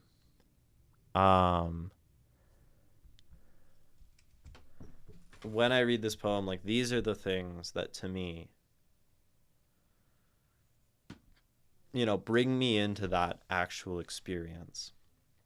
Um, because, I guess if one were to write about something like looking at an old photo and really pay attention to like all the thoughts happening in one's own head, which I think is really what poetry is. It's just really paying attention to things on a granular and minute level, every facet of an experience and what's happening. Um, you know, and I don't know the process of Sharon Olds or how this was written, but it's as if she has gone through and very specifically captured every little facet of an experience with like such specificity that, you know, when I read that, I share in that because of how like true and how like honest of an observation that is. That's like maybe the best way I can put it. Um, the I want to live hits pretty deep. Like, I want to prevent all this bad, but I want to live more. Yeah. I mean, that's like the, yeah, I mean, that's one of the most powerful lines in this poem to me as well. Um, really, really important, sticks out, right? I want to live. Um, and yeah, it like this poem asks a really big question, a sort of philosophic existential question. And you say, I want to prevent all the bad, but I want to live more. And, maybe the question then is life worth like the suffering? Is like really a fundamental thing that's alluded to. I don't think it's like that's not specifically asked or stated, but this question, like this whole thing alludes to that idea. Is it worth it? Does the suffering outweigh the life? Does the life outweigh the suffering? And I mean, the intuitive answer, right, if I'm to like engage with the question a little bit with my own belief, or my own views, uh, is that intuitively, like, for everyone who is alive, the answer to this is yes, because they are alive. Because if life wasn't worth the suffering, and that was truly, believed in a person's heart, I think the alternative action would be taken automatically, basically. Like if it wasn't, whatever, right? But in the framing of this poem, I think there's also like a choice here, saying like, I am choosing to keep living. I am choosing to not erase myself. I am choosing to engage with my life as basically everything outside of that, right? The poem doesn't even need to talk about all of the beautiful things and the reasons to live in her life, because it's just implied as the converse to like all the bad things. And like, I mean, I think that's part of what makes this line so powerful, is really like the start, like all of this poem up to there is suffering, right? It's veiled, but like there is under like the weight of knowledge, plates of blood, this comfort and this lightness amidst wrought iron and swords and pain, right? All of these heavy things are about to happen. They're dumb, they're kids, they're irresponsible, right? I want to stop this. I want to tell them all the fucked up things about their life. Like, really, like, almost the entire poem up to that point is pain. Even pitiful, beautiful, untouched body does not feel beautiful, right? Like, the fact that it is beautiful and untouched is the pitiful part, and it's a sign of ignorance and it's a sign of naivety. So, like, really, there's nothing, right, with a positive connotation in the first, I don't know, we'll call that 4/5 of this poem. Right? And you say it hits pretty deep, Nikki. I think that's part of it, is like, this is the first instance of a truly positive, optimistic sentiment in the entire poem. And we've had to like reach it through all of this. And I think that probably also maps onto like the story of a life full of suffering. Is it's painful for a long time, especially when we think of someone who maybe experienced a lot of this pain as a child. And it's only later on, it's only after processing all of these things and breaking down the past and the generational trauma that, like, forward, I want to live actually happens. So again, like, the way that the poem is structured, the way the poem is written, like, maps onto the reality of life. Apparently her father was an abusive alcoholic. Yeah, that makes sense, right? Based on the little bit that we read and this poem.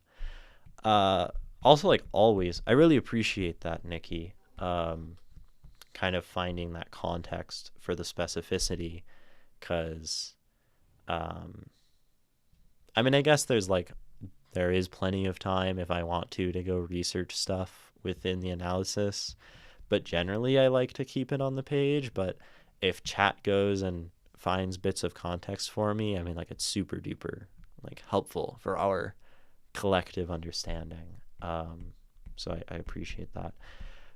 Father was an abusive alcoholic. Makes sense.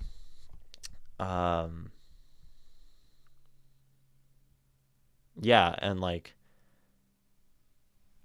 I think that adds, right, to this weight of knowledge, this weight of what they don't know.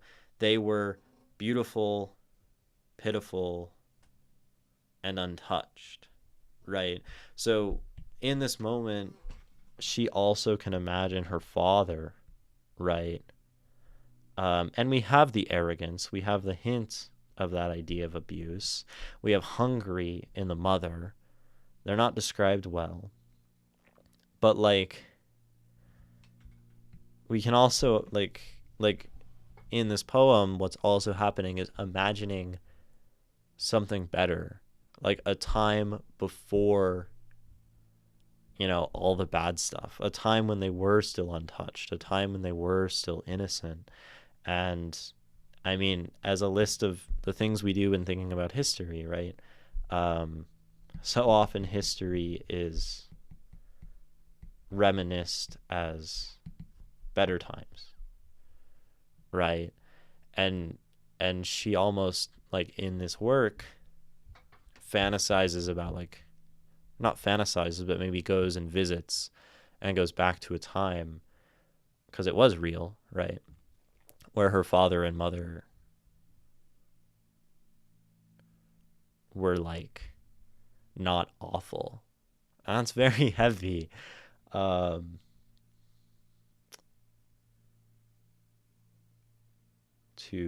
think about that, right? Yeah, powerful line. I want to live.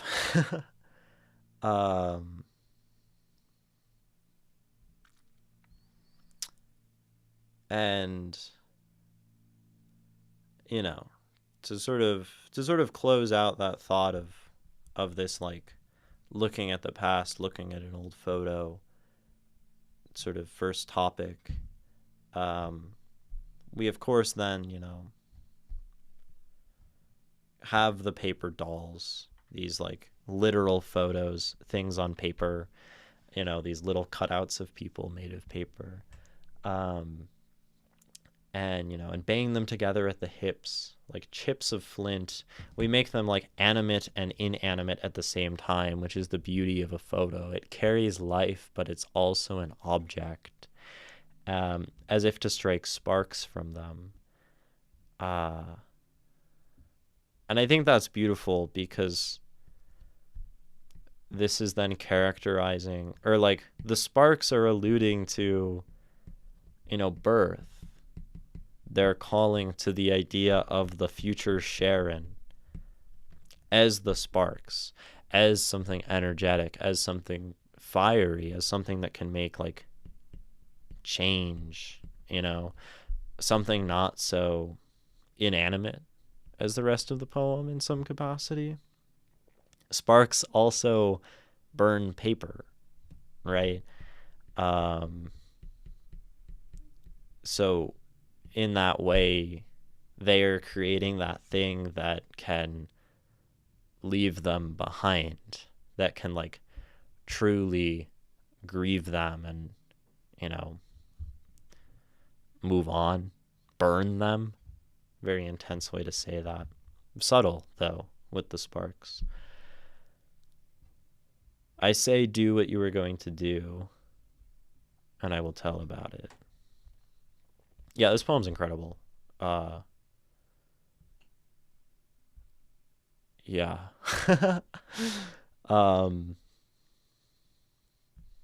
So that was that first thought. I had this vibe, I had this feeling. This poem makes me feel this way. Why? Right? That's blurry. Right? It feels like looking at an old photo. And like, I went through that whole process because I haven't really done that on stream very much, of saying like, here is something that this poem makes me feel. Why does it make me feel this thing? Right? And I did that because I think that's an action that's accessible to anybody who reads a poem and then feels something about it and has like some amount of critical capacity. And that isn't to say that like this poem has to literally evoke in you the feeling of looking at an old photo and recollection. But it is to sort of show like, regardless of what something makes you feel, regardless of how a poem makes you react, that's something that can be delved into. And I mean, like, personally, for me, as I pulled at all of these threads and like sort of framed this entire poem, right? All of this light blue was the color that I was relating to this feeling, right?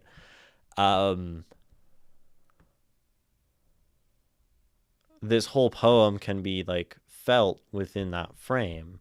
And then now if I go read this whole thing again, like even as I was reading it, like that feeling gets amplified to me, where like I feel that more strongly than before. And I mean, I think that's the sign of a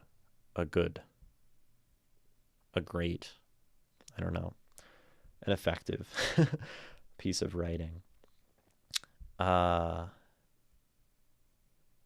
Man, this poem is heavy. This is a gorgeous poem, super layered. Yeah.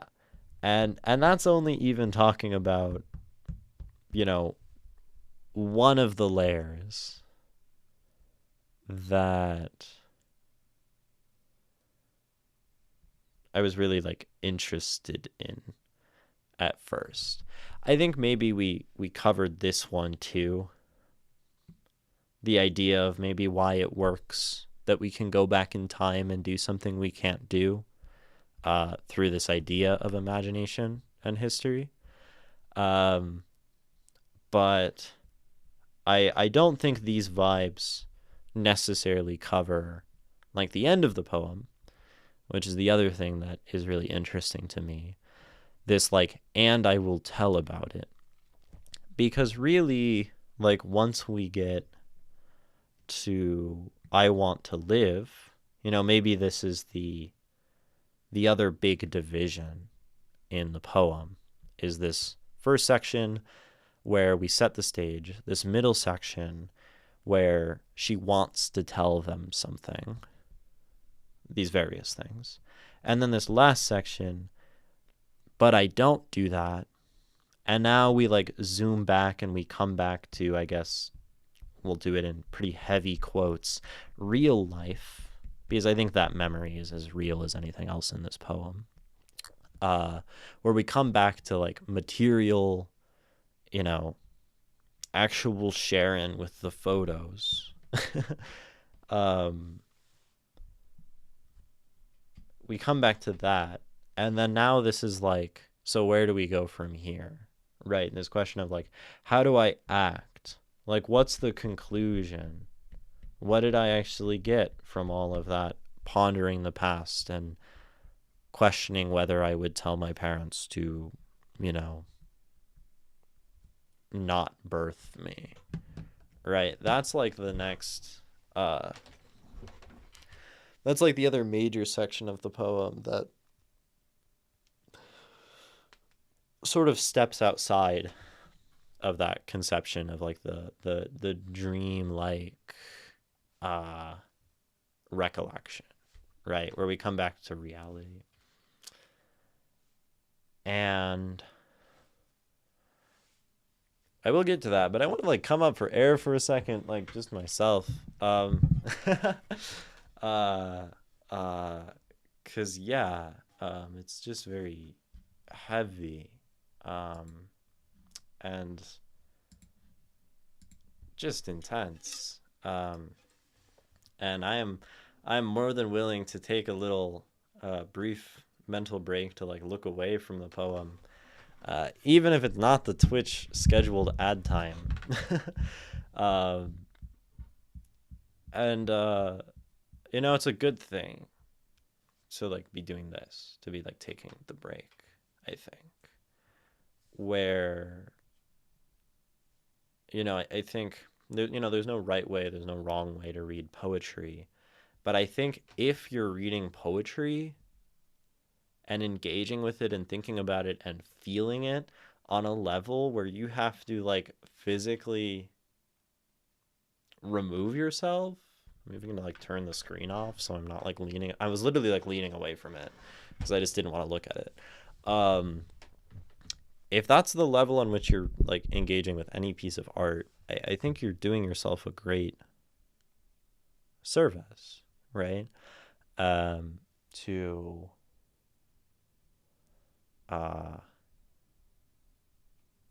really, I guess, like empathize in that way. Listen, to really try to engage with the poem, hear it, feel it, be open to it, whatever words people want to use or prefer.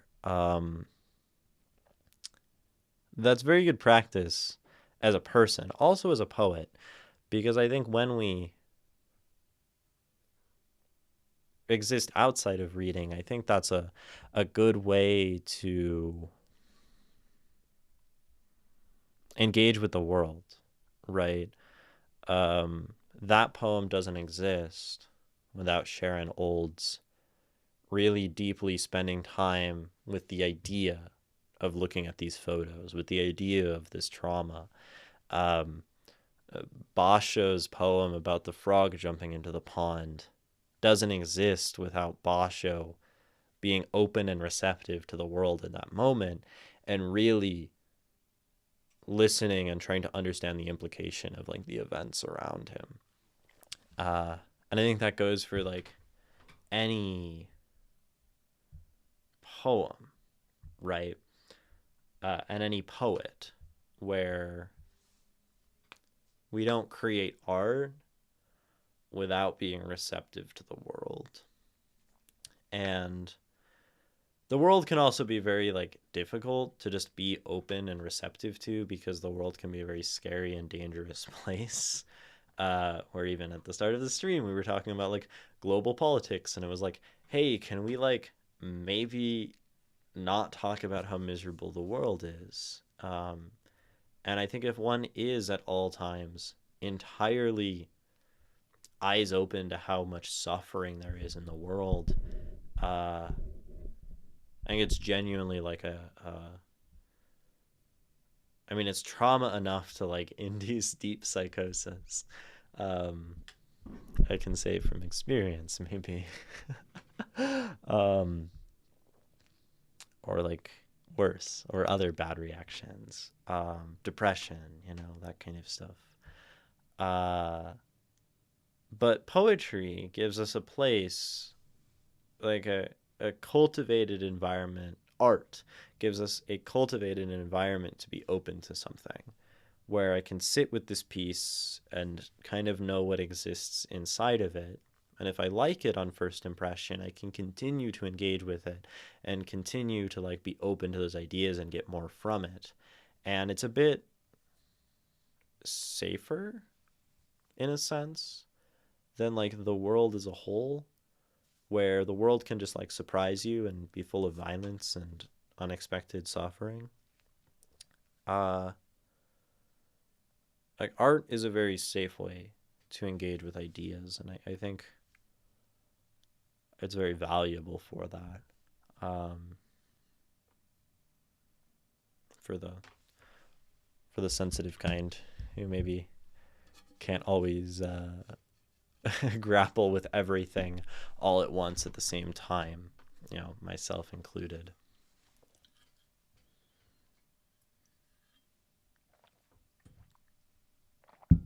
Those are thoughts. I'm not sure if those are necessarily off base or on base, but I like the sound of them. I like words that sound, true-ish. It's the best I can do. Oh, my back is... Yeah, it's a good stretch. We'll go back to the poem in a second.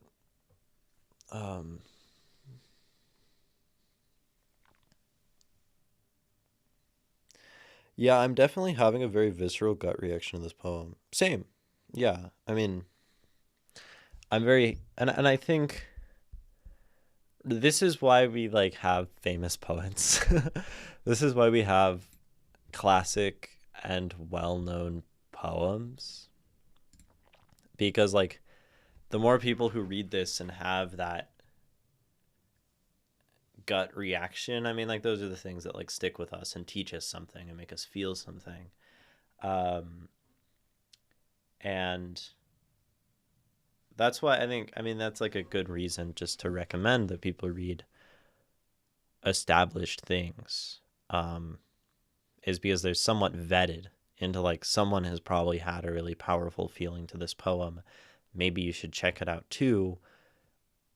And if you don't, maybe you should think about why someone else might have loved this poem and you don't vibe with it, and how those contexts differ, etc. That's all important.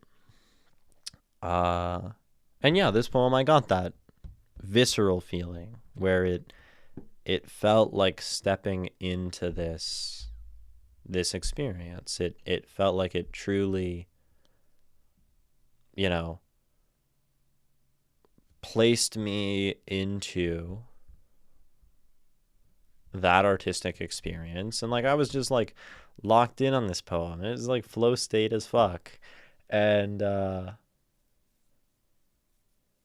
yeah, that's the type of poet I want to be, so I should read this style for sure.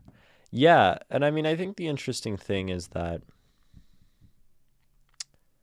right, that gut reaction, I mean, all of this analysis was me maybe trying to understand, like, why am I getting that gut reaction?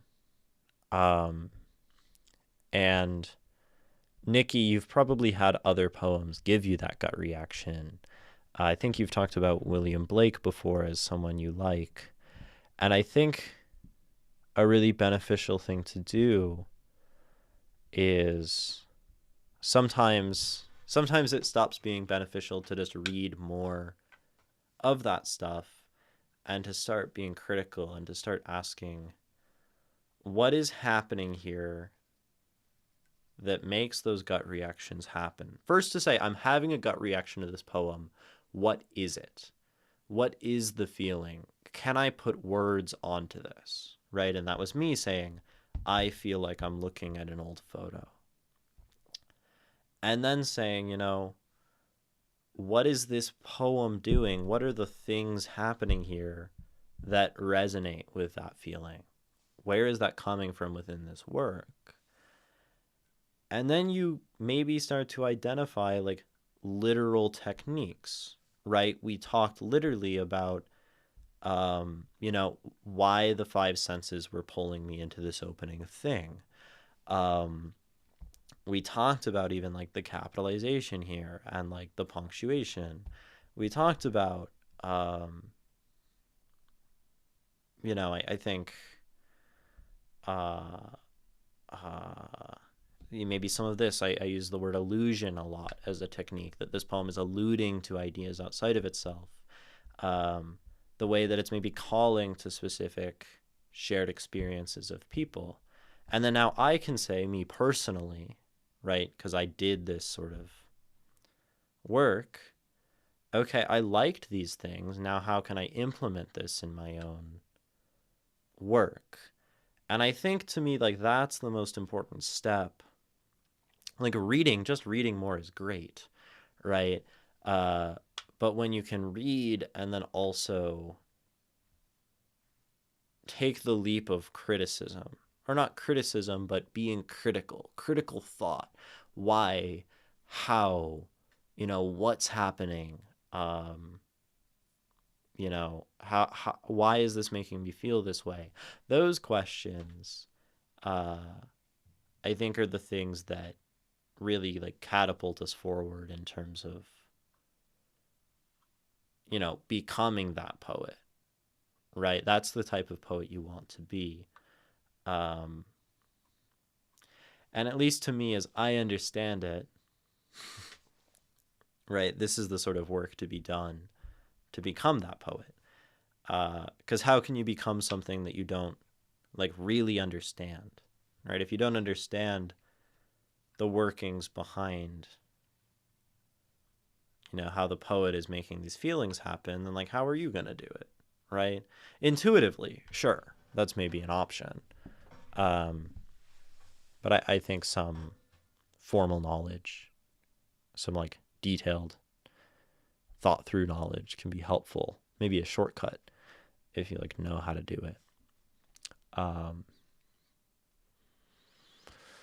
Yeah, cross out Imogen creates a new justification for analyzing poetry that was different than the last one they gave on your 2/3 Lotus bingo cards. Because I just did that again. So, I want to talk about the last line. I want to talk about, and I will tell about it. Right.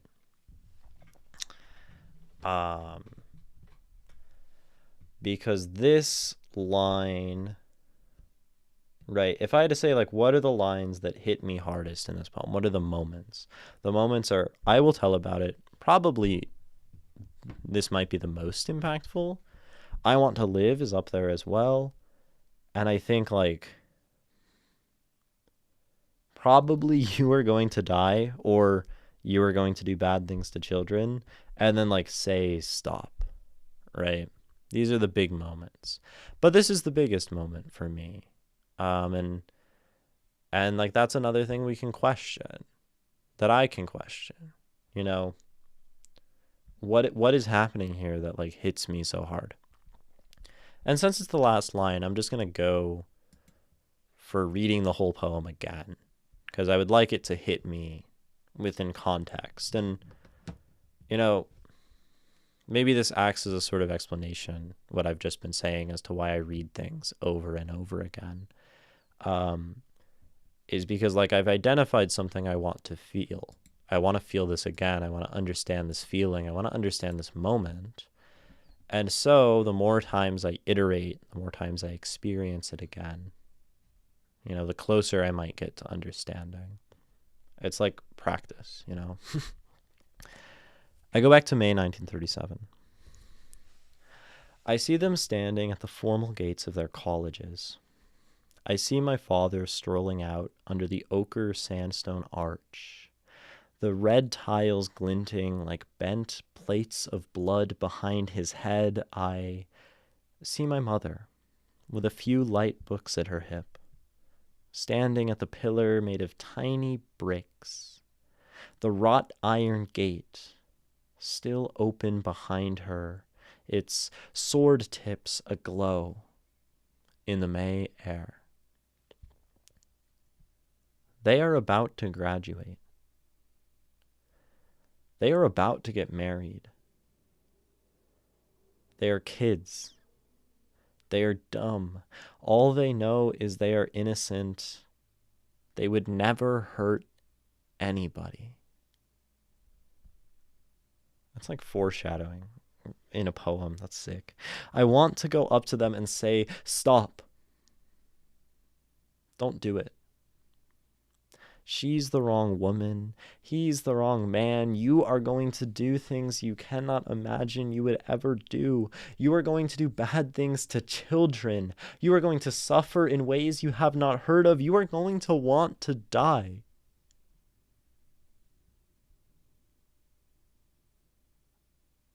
I want to go up to them there in the late May sunlight and say it. Her hungry, pretty face turning to me, her pitiful, beautiful, untouched body, his arrogant, handsome face turning to me, his pitiful, beautiful, untouched body. But I don't do it. I want to live. I take them up, like the male and female paper dolls, and bang them together at the hips, like chips of flint, as if to strike sparks from them. I say, do what you are going to do, and I will tell about it.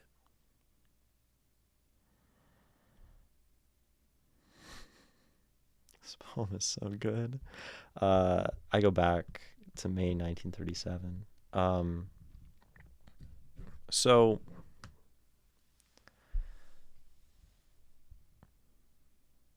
why do I love this line? I love this line. That's a take your breath away poem. Yeah. I love this line because it does like a couple things immediately to me, right? That like really jump out.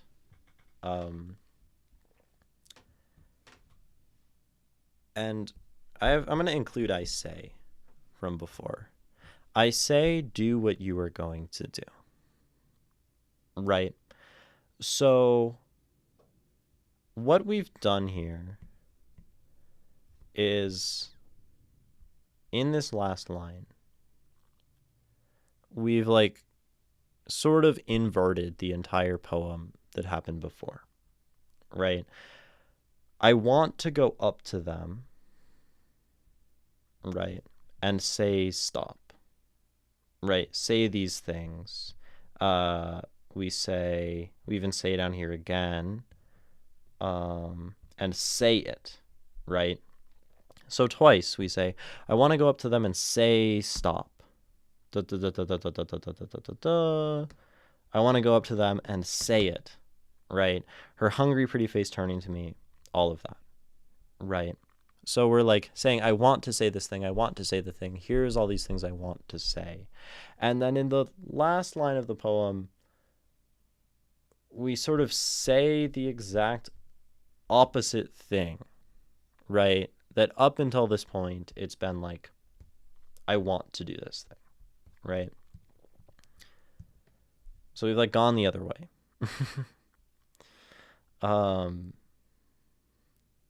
And in so, right, you're calling back to this I say.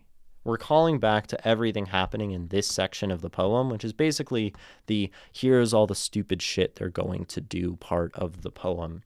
And so when we use this specific vernacular, I say, calling back to these moments, do what you are going to do. This line carries inside of it, right, this entire section. Do what you are going to do. Right. And so it really, like, what you are going to do, like, summarizes sort of the entirety of the suffering that she has felt on behalf of her parents and the suffering that her parents have felt on behalf of each other. Right. This is like all the trauma, all the generational trauma. That's very dark, but it says trauma. And I will tell about it. And so this line serves as a juxtaposition of like all of the pain, right, of my life as it relates to you. Not all the pain of my life, but as it relates to you. And here is the answer, right? I talked about this as like a thesis, which is like a bad word, but also as a conclusion, as a reclamation, as acceptance, as owning it, right? Also as a reaction.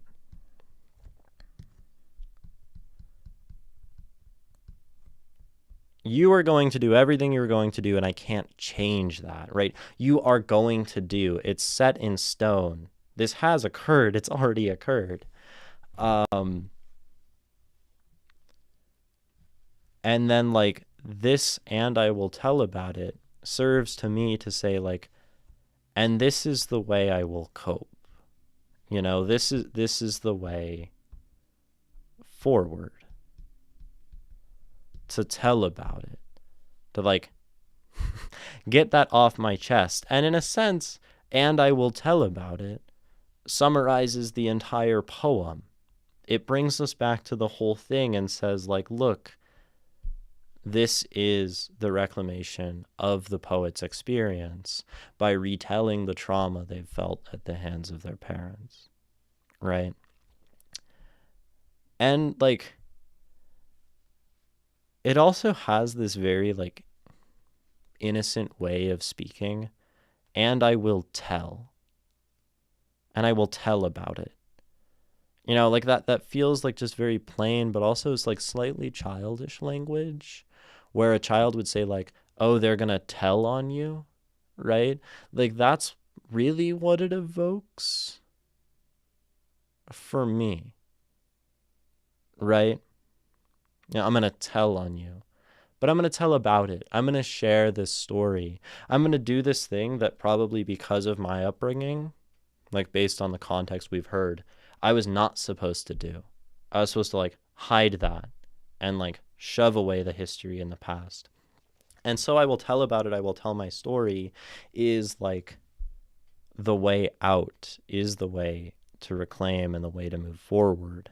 And it really is like in the same way as I want to live, like this is the answer of how I will live, right? I've decided to live, and in my living, I will tell of the pain.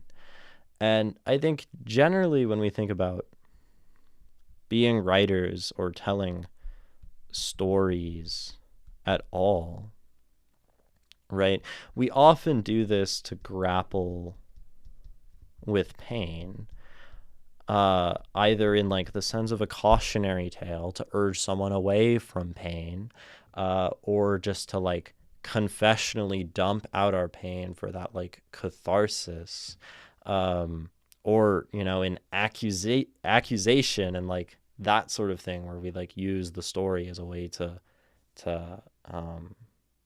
kind of have some amount of like vengeance against our past. Like these are things we do with stories.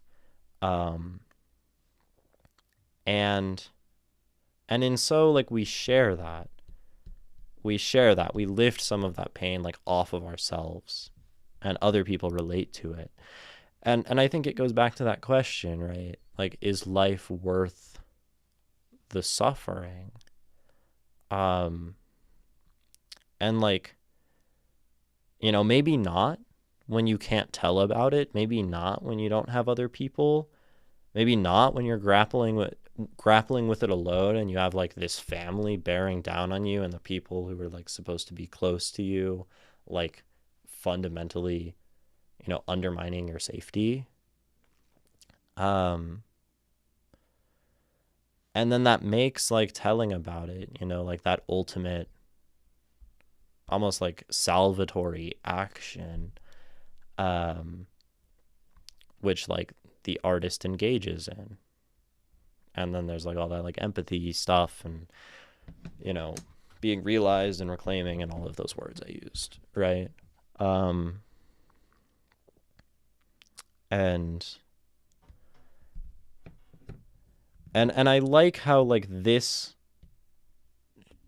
The other thing is this shifts agency, right? I mean, in this whole poem, really, right? Oh, okay. This is like brilliant, brilliant, brilliant, brilliant.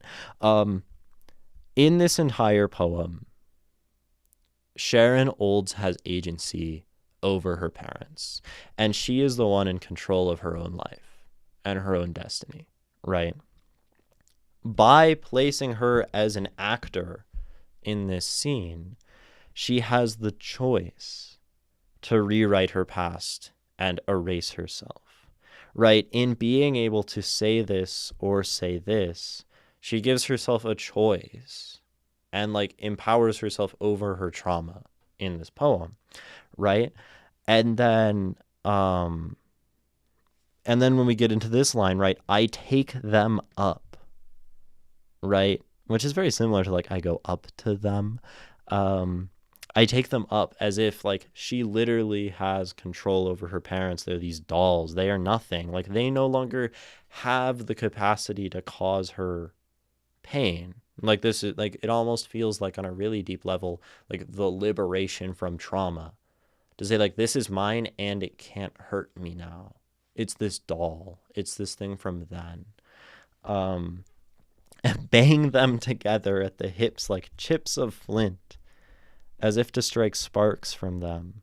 Maybe another meaning of this, like flint is a tool, flint creates something bright, as if this poem, right, is her striking the parents together to create something beautiful, right? That could be another way to interpret that line.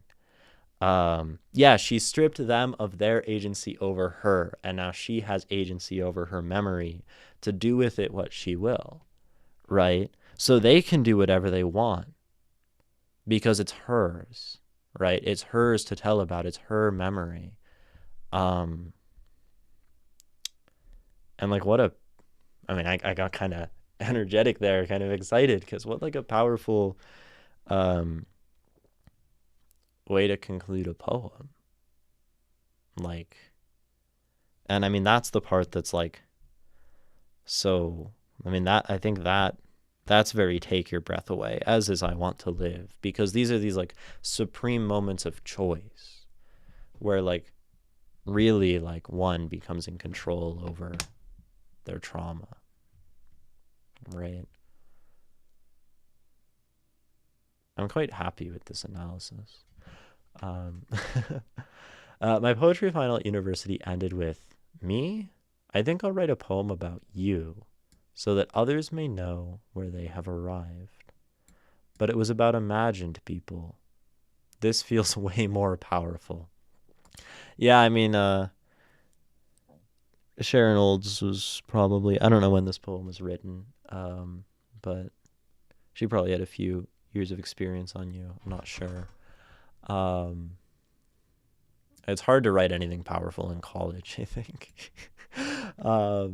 Me, I think I'll write a poem about you so that others may know where they have arrived. But yeah, that really is like the same sentiment, Nikki. And I mean, I bet the fact that, you know,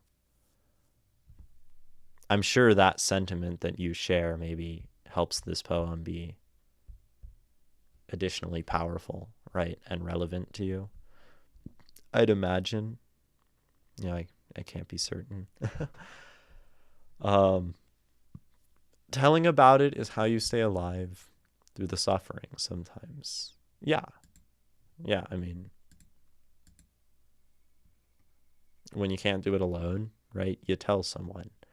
Um, that's pretty like internet, like foundational wisdom. Oh, this 100% resonates on all cylinders.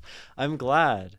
Um, is this like your first time like experiencing this poem? Like, had you read it before at all, or is this like your was this just like out of nowhere to turn your Saturday into a your Saturday afternoon into a deeply emotionally resonant, you know, cylinder shaking uh poetic experience? I don't think I've ever read Sharon Olds. You've never heard of Sharon Olds before. I had heard of her, like I knew the name because she's like a big deal. Uh, she's like definitely like American poetry, like royalty, especially like modern. I think she's American. Yeah, oh yeah, we read this. She was born in San Francisco. Grew up in Berkeley. Um, but I'd never really read her before. Um, I think, and she's still alive, and that's really cool. Um, I think I think the latest issue of Poetry Magazine, yeah, the latest issue of this that I just got has Sharon Olds, so she is still actively, you know, writing and publishing poetry, uh, which is very exciting, right? And I mean, definitely this is something like I try to encourage, and maybe this is something I will do. Um, is like if you if you like something, uh,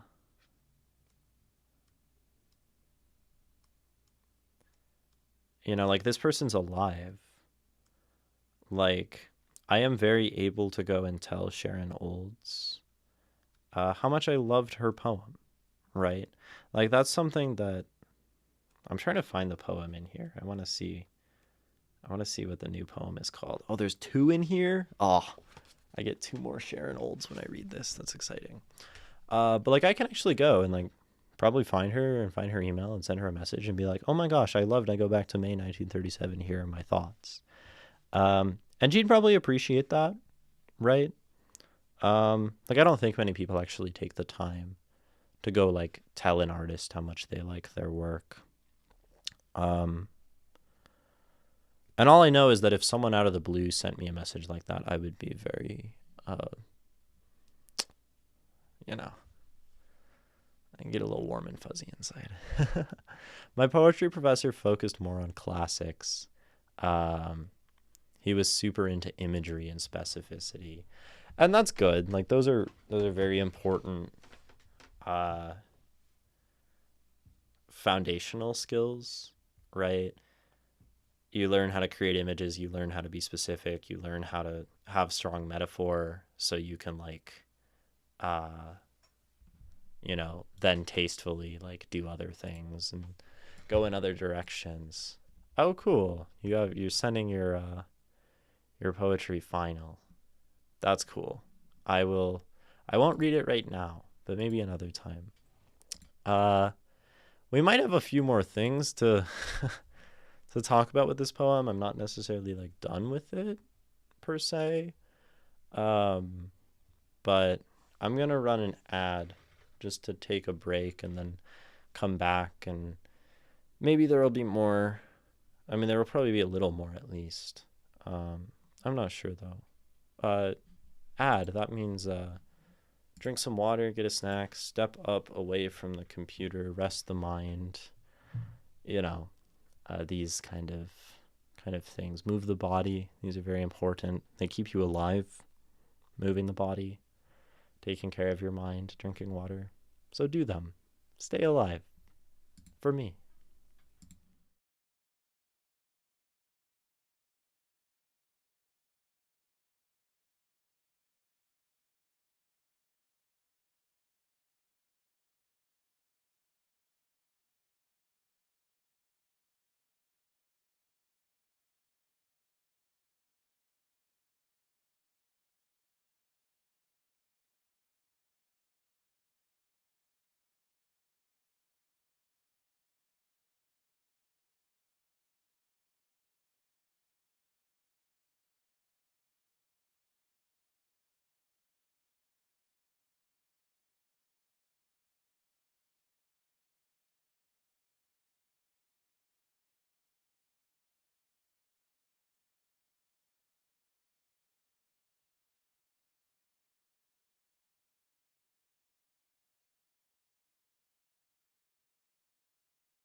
Hello. Welcome back. uh, we are still, I guess, tentatively talking about Sharon Olds, and I go back to May 1937, which, man, what a poem this is. Just such a joy to read from like all perspectives.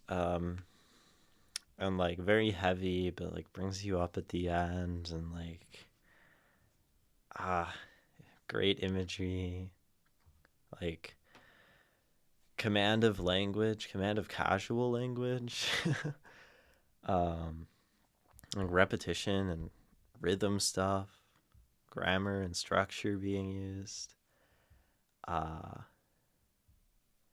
some of the repetitions in here are crazy. I mean, like you say, right, Nikki? This is a very layered poem, so I'm sure you can find more to talk about. Yes. And I think. you know, that's the case. And I think really with every single poem that I read on stream, that's the case where most poems have layers. Most poems have more things to dig into. Most poems have things where if you spend more time with them, you'll find more to engage with. You'll find more to think about. And so I'm sure you can find more to talk about. I mean, that's it. That's the presumption part of this. There is more to talk about, right? Can I find it is actually like an interesting question, because like I have no illusions that like analyzing things is hard and it takes energy, and analyzing things that have this degree of emotional content is like heavy and it's taxing. And I've been pretty like pleasantly low energy on the whole stream, which is very nice because I've kind of been like able to conserve this this energy long enough to talk about this poem for a couple hours. um Maybe a little less. Maybe we haven't hit 2 hours of actual poem yet, but uh I mean, one's observational skills, one's apparatus to be able to listen, to be able to be open to like these kinds of things, uh, gets tired. It's like a muscle, right? Um, and the more we do it, the better we get. So I'm pretty good at it, that it probably seems like I can just like do this stuff so well. But then it also gets tired, right? And then you have to like rest, and when you're tired, it's harder to do stuff. It's like a muscle. When the muscle is tired, the muscle doesn't want to lift things. Um, and I'm getting to the point of being like fairly just mentally exhausted from this poem. I think that's something to be like expected though in analysis, is when you're trying to engage things on a very technical alongside very emotional level, you're like hitting both halves of the brain, uh really like the whole experience, right? And especially when I'm like talking, then it's like a sort of like pseudo social thing too. I mean, right, para is the word we attach on Twitch. Um, though I mean that's sort of an interesting word. I don't know. So like, I think it's important to know, right? Like I always encourage people watching to analyze. I always encourage people to like go do this themselves. Uh, but also I don't think it's right, and this might be like an issue with the fact that I stream these things in these massive, sometimes like 2 hour, 3 hour, 4 hour streams, where like that's not where one starts, right? It is.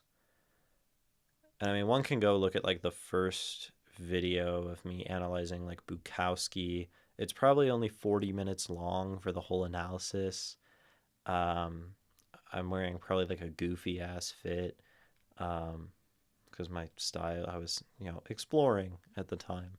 Um, but like, you know, um, that's something that needs to be built up. I think that's important to acknowledge, and I maybe don't mention it enough on stream, that like when people start, it's like if you spend 30 minutes with a poem and you've never done that before, that can be so hard and that can be so mentally engaging, and like that is worth a lot of, that's worth commending, being proud of. I was thinking about how lived in this poem feels to describe a few brief moments in time. Yeah. That's a really um really good observation. right? I see them standing at the formal gates of their college. I see my father strolling out under the ochre sandstone arch, the red tiles glinting like bent plates of blood behind his head. Right? 5 lines, I'm looking at this one photo. I see my mother with a few light books at her hips, standing at the pillar made of tiny bricks, the wrought iron gate still open behind her, its sword tips aglow in the May air. Looked at her photo. They are about to graduate, they're about to get married, they are kids, they are dumb, they all they know is they're innocent, they would never hurt anybody. This is actually one of my, like, big, hard-hitting lines, too. They would never hurt anyone. It's like, it's foreshadowing. It's awesome, but it also speaks to that youthful mindset, and one that I exist in, that, like, I really don't want to hurt anyone. And I think I can go through a life not doing it, and that's very naive of me, but I think about that, right? Anyway, so that's like, now we're thinking about their photos together. But again, we're still just looking at a couple photos. No action has happened, right? And then, like, I want to go up to them and say, stop. Don't do it. All of these things. She's the wrong woman. He's the wrong man. The things she would say. You are going to do things you cannot imagine you would ever do. You are going to do bad things to children. You are going to suffer in ways you have not heard of. You are going to want to die. I want to go up to them there in the late May sunlight and say it. Her hungry, pretty face turning to me, her pitiful, beautiful, untouched body, his arrogant, handsome face turning to me, his pitiful, beautiful, untouched body. Nothing has happened, right? Right? Like you say, it describes a brief few moments in time. I need to silence my phone because it's beeping at me. Right? And we spend basically, like, the whole beginning of this poem imagining. And, like, that kind of imagination and all of those feelings can happen in just a moment, right? They almost exist, like, non-temporally, where all of that can be evoked in, like, an instant, right? And then, but I don't do it. I want to live. And I take this one actual physical action, like putting these photos together, which maybe isn't even a real action taken. And I say one thing, right? Do what you're going to do and I will tell about it. Like, the whole poem could exist in the span of like 15 seconds. Looking at these photos, putting them together, you know, banging them together, do what you are going to do and I will tell about it, right? And yeah, and it really, like, exists so thoroughly within that moment. And I think that's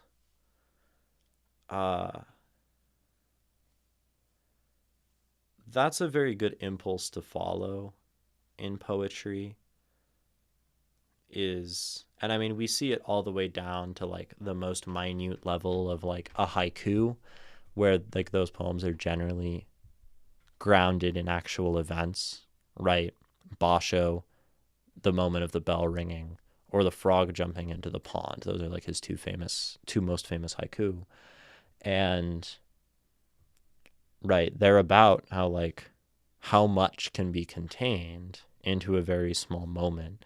And I think that is one extremely prevalent way to write poetry, and one of the most important skills we can practice is, like, how much can be said about a moment. And maybe that's an exercise, since, you know, I like to talk about the things we can do to practice, the things we can take away, right? An exercise. I think these are very helpful once... I have some thoughts. I've been thinking about prompts and exercises lately. But the exercise, you know, we might have from this poem is to take...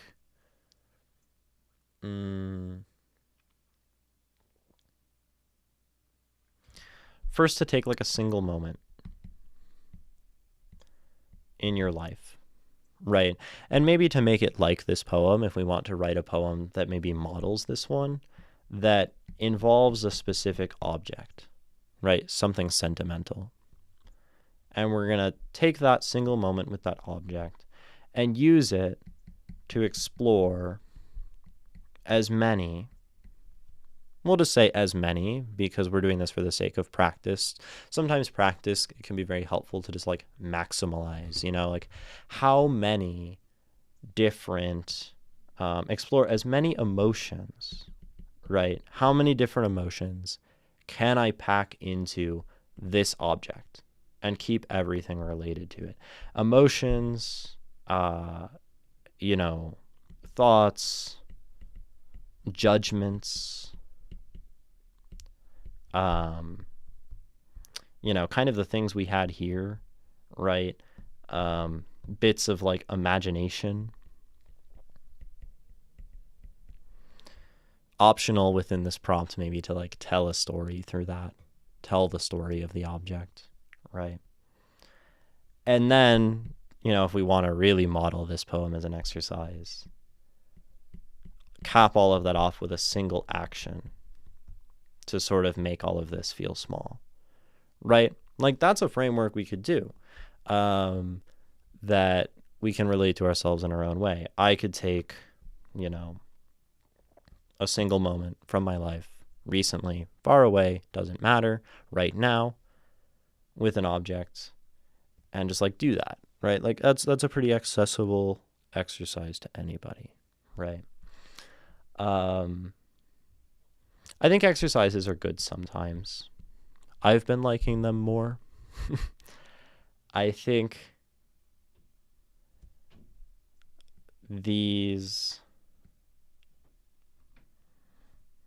more personally, right? More valuable than exercises is just to like write on one's own and like do the confessing and do the pouring out one's emotion and do all of that very like intuitive writing, right? Where it's like, I'm just going to write a poem about something I want to write about. I think this is like the best way to practice poetry, at least early on.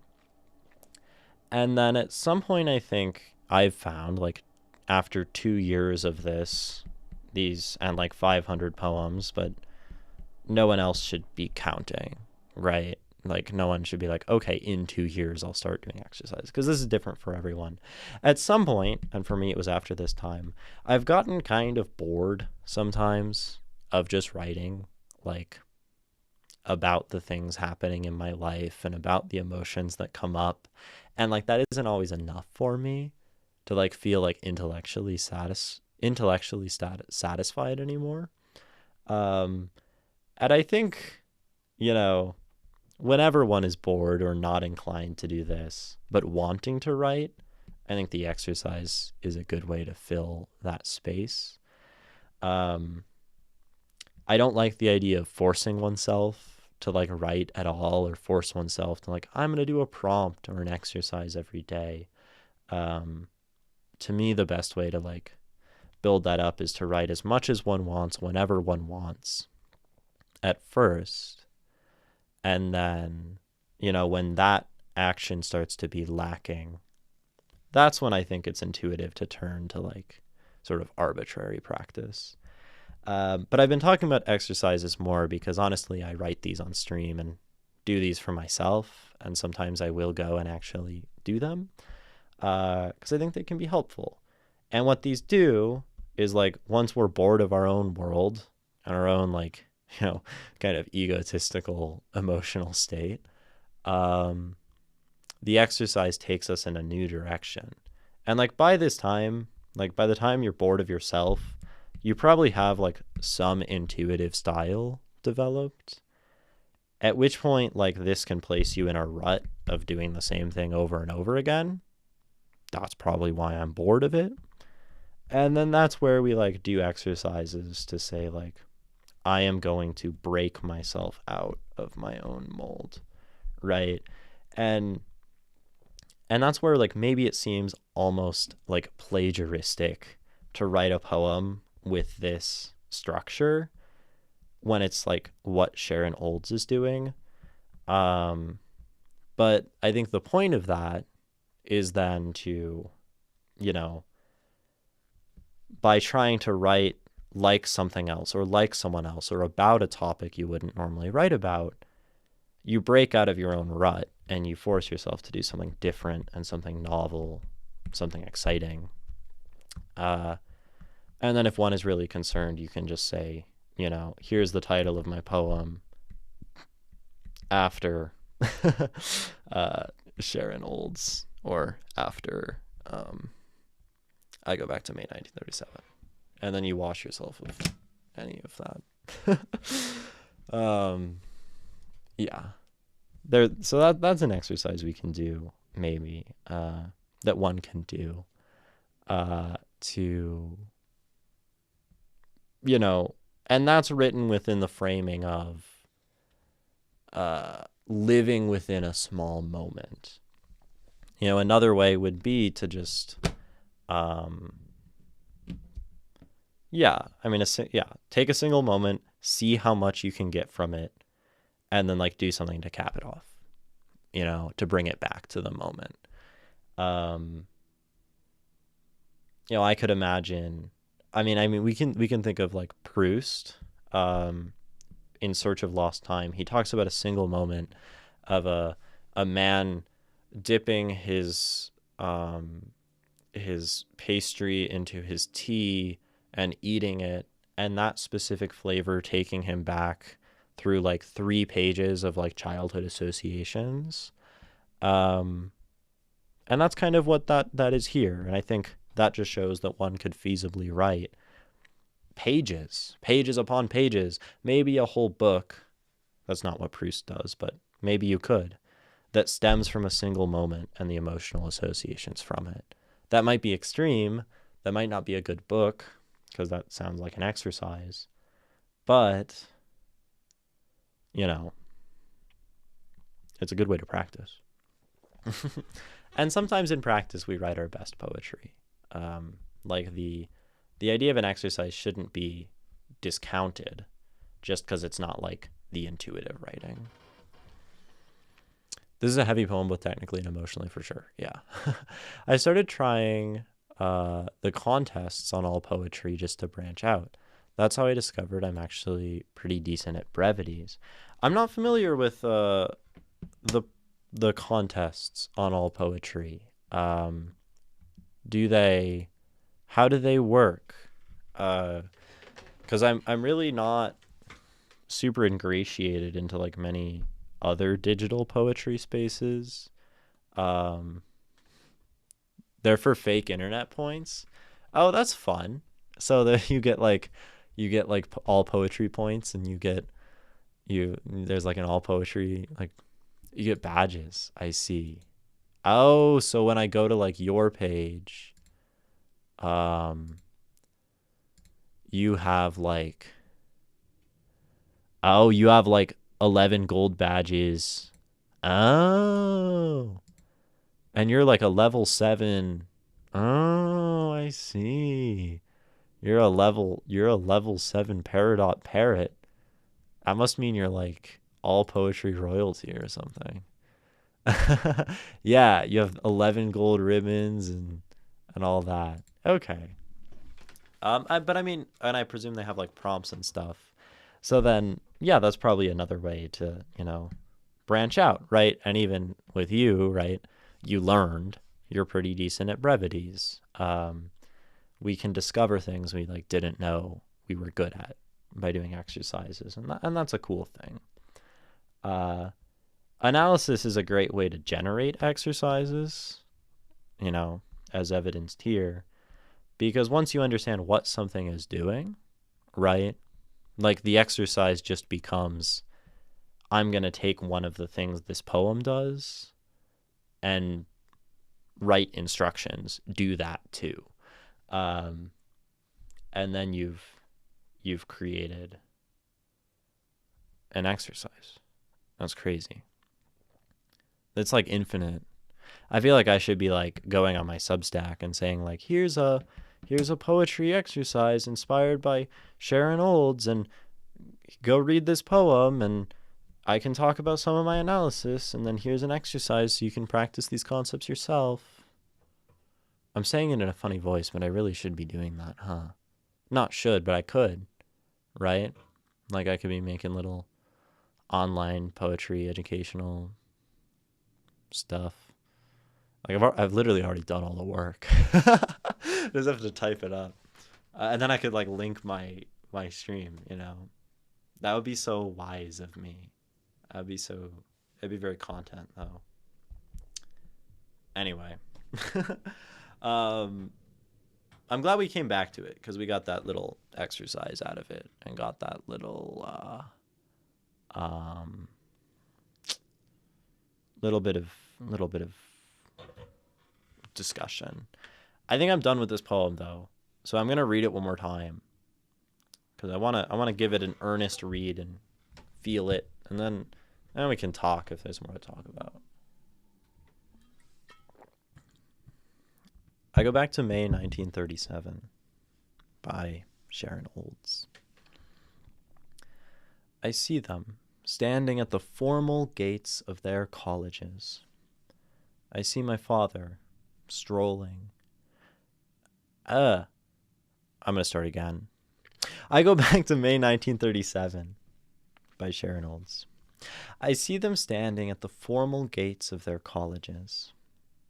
I see my father strolling out under the ochre sandstone arch, the red tiles glinting like bent plates of blood behind his head.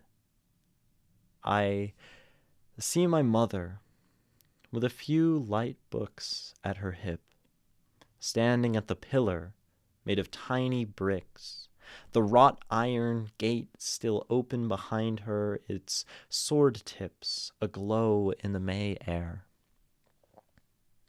They are about to graduate. They are about to get married.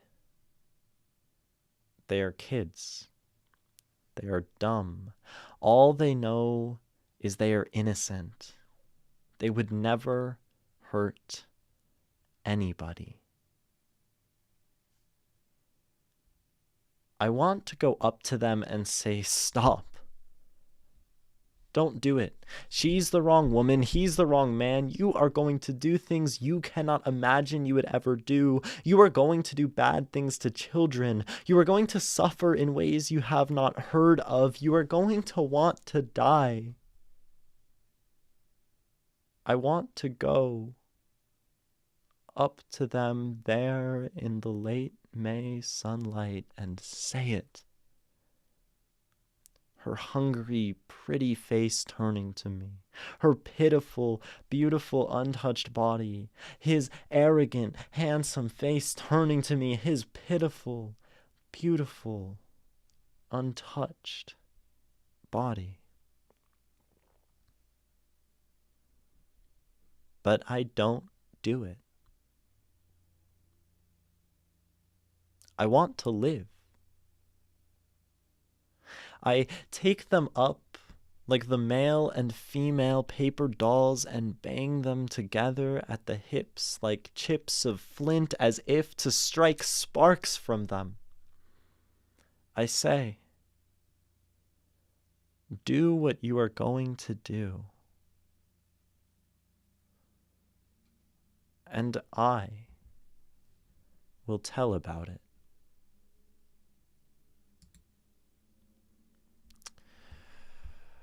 I go back to May 1937 by Sharon Olds.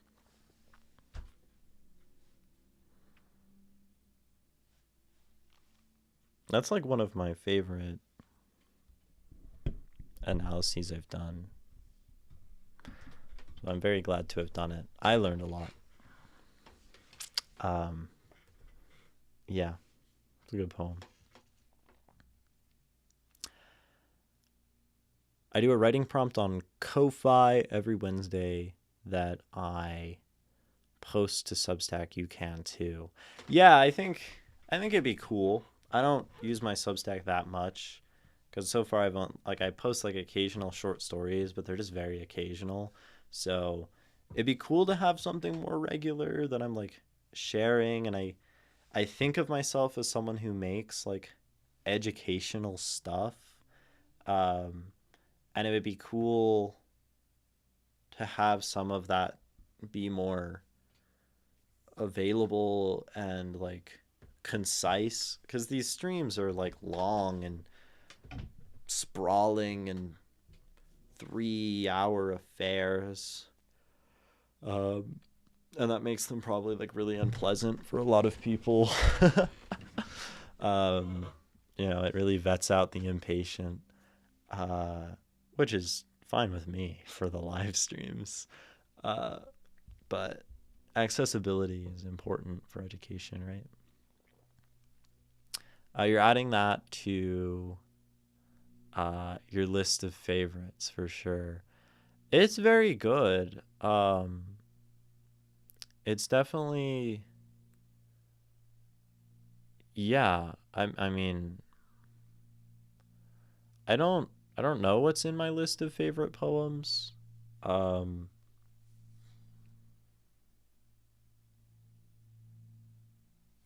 I haven't thought about that much. I don't think a poem has ever made me cry, which is really fascinating since like novels and movies and anime makes me cry. Um, Maybe that's why I'm so attracted to it. Is it's very elusive to me. I'm not sure. Um, Usually it's those things that make me like really react outwardly that go onto like my favorites list of like movies and things and books. Um, but this poem's very powerful, and it made me feel things, and it made me feel an emotion, honestly, like maybe more complex than just crying, because I can like put a name on it, and that's cool. Um, but things that have made me feel this way, this one, Mock Orange by Luis Gluck. Blake's The Tiger is incredible. These are all things I've read on stream. Um, Actually, a lot of the things I've read on stream that are like the well-known poems. The Road Less Taken, The Road Not Taken, The Road, that guy, that Robert Frost. Like that's actually like a genuinely great poem. Oh, Do Not Go Gentle Into That Good Night. I don't know if that one hits quite as hard. It was good.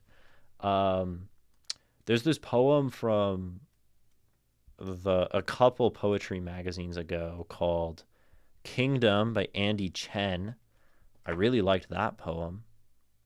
Uh,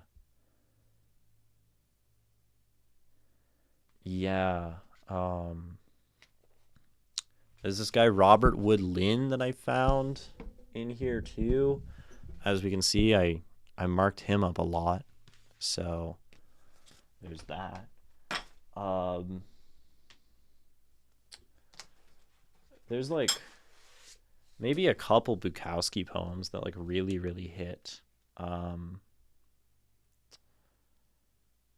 there's like his, what is it? Um, Something for the Touts, the Nuns, the Grocery Clerks, and You. That poem kind of went crazy. Um, but I don't know. I read these a long time ago, so my analysis was pretty like, I didn't know as well, right? Like how to be open to them. So maybe there's part of that. Um, The Loser by Bukowski is a really great poem. Uh, and the next I remembered, I'm on the table. Everybody's gone. The head of bravery under light, scowling, flailing me down. And then some toad stood there, smoking a cigar. Kid, you're no fighter, he told me. And I got up and knocked him over a chair. It was like a scene in a movie. And he stayed there on his big rump and said over and over, Jesus, Jesus, what's the matter with you? And I got up and dressed, the tape still on my hands. And when I got home, I tore the tape off my hands and wrote my first poem. And I've been fighting ever since. That poem's fun. I do like that one. Um, from Bukowski. He can be very genuine for all of his, cynical dirtiness. My top 3 are Fire and Ice by Robert Frost. Haven't read it. Poison Tree by William Blake. I did read it the other day, just briefly. I looked over it. I have a book of William Blake. I do like the overall idea of Poison Tree. Haven't meditated on it much. And The Cremation of Sam McGee by Robert W. Service, which I just don't know. I recognize the name Robert W. Service. Sort of an interesting, famous narrative poem about a prospector from Tennessee who freezes to death in the Yukon and makes his companion promise to cremate him. Damn it, I just read an AI overview. God, I hate these things. That's a long poem. That's not super long. That's cool. I liked the 1/3 of Howl that I read. Yeah. Oh, Captain My Captain makes me cry because of Dead Poet Society. Dude, Dead Poet Society made me weep. Sob. I started crying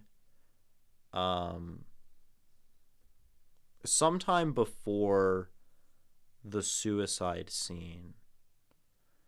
And I cried all the way to the end of the movie.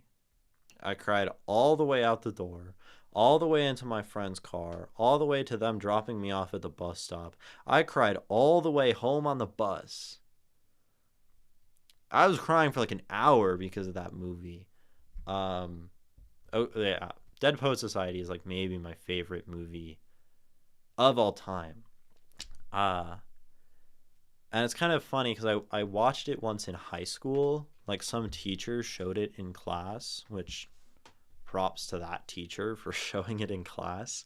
And I remember being very cynical and watching that movie, and just feeling like I was trapped in the expectations placed on me, and that I couldn't be like them, and I couldn't be those people who could go be themselves and play Pan in Midsummer Night's Dream, and I couldn't stand on tables and I couldn't express myself.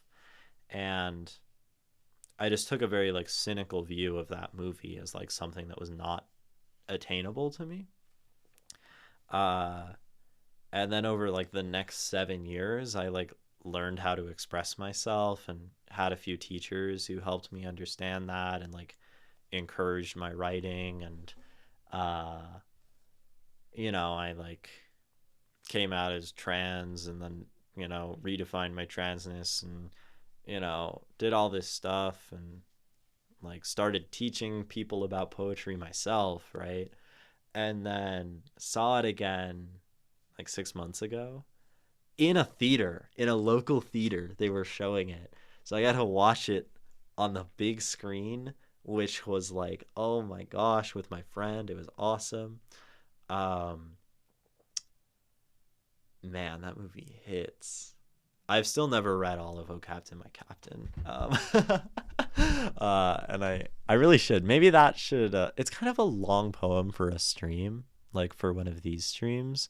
Although on the Saturday streams, when we focus on just doing one poem, right, it could actually be okay. Also, welcome in Alicia Lore. Oh, you said to call you Elias, I think, when you introduced yourself on your last streams. Oh, hello, Elias. Welcome in. I remembered because I like that name. Yeah. Oh, why didn't I look up Oh Captain, My Captain instead of just it's kind of long. Oh, it's not that long. We could read Oh Captain, My Captain on a stream, right? We could do that on a future Saturday stream, because that's a real famous one. I'm gonna send that within the classics recommendations. Send it to myself. Oh Captain, My Captain. Yeah, because I only really know it through Dead Poets, and I have never read the whole poem at all. You know, didn't notice you were on air. I heard Dead Poet Society. Count me in. Yeah, I think this is a pretty good demographic. Um, my community of people who talk about Dead Poets Society regularly and are willing to nerd out about it. Um, Not in all circles can you just start yapping about Dead Poets Society and how much you like it, but that's my favorite movie. Um, it's great. It'd be fun to like sort of do a full, like sort of literary analysis of the film. I I would really enjoy doing that. Like to really like break it down scene by scene, and that'd be cool. That'd be a big project given how I analyze things, right? Like symbols and stuff. It'd be so cool. Uh yeah, that'd be dope. I love that movie. What are my other favorite movies? Do I have other favorite movies? I like the Dune ones because I just like Dune so much, and Timothy Chalamet is pretty cool in that film. Uh, uh, Movies. What else do I like? I don't know. Oh, Cinema Paradiso. That movie goes crazy. Another sort of like love letter to an art form. Uh, which just wildly good film. You're a fan of musicals? My favorite musical, my favorite musicals. Um, you're dude, slow down. Explain that again, please. Is that referring to Cinema Paradiso? You want to hear more? Um, that's funny. No one has ever redeemed that redeem. Normally for when I'm like analyzing poetry and shit. Um, but Cinema Paradiso is like this Italian film uh, about this young boy who falls in love with cinema. Oh, can you write that? I need that name to watch it. Oh yeah, yeah, yeah. Can I write it down? Yeah. Cinema Paradiso. I think that's what you're referring to. So it's about this young boy who falls in love with cinema when because this old man runs a movie theater in his, village in like Italy. It's like this beautiful Italian village by the ocean. I'm Italian, so like I'm like, yeah, I vibe with that. And he like falls in love with film, and he, you know, kind of is always like sneaking into the movie theater, like going up by the cameras, like kind of. And this old man is kind of like a father figure to him for various reasons. Um, and he ends up growing up, kind of helping to run this theater. Um, and eventually he becomes a director himself.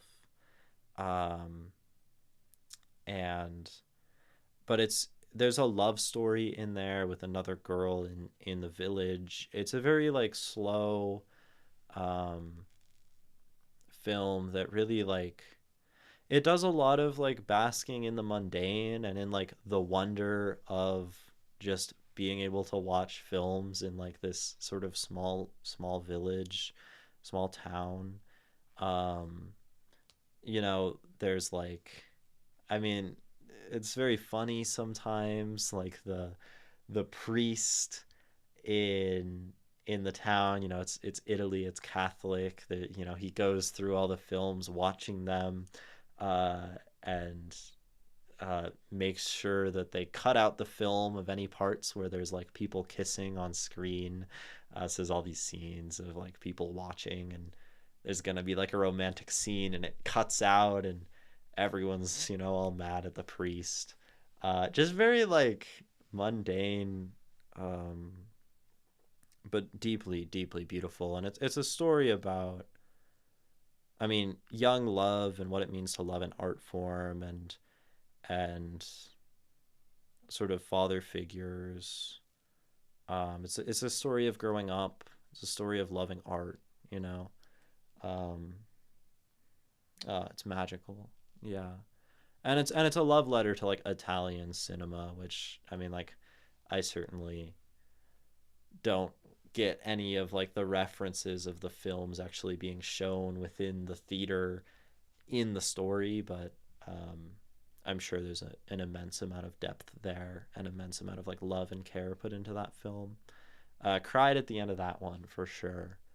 The ending, oh, it's brutal, tears you apart. It's so good. Um, that's a great movie to recommend. Yeah. Uh, what else? Do I have any other like really famous like I was crying, this hit me like a truck kind of things? I always forget. I tend to forget when I should have a list. Um I have some weird lists of like things in my life cuz I forget and sometimes I need to remember. Uh Weirdest list being like I have a list of every single person I've ever kissed. That's just on my computer. I think I need a list of the media that has made me cry. That'd be very important to have. Yeah. I should have that. Why don't I have that, guys? Okay. I'll do that sometime and if I come up with any other films, I'll make sure to share that.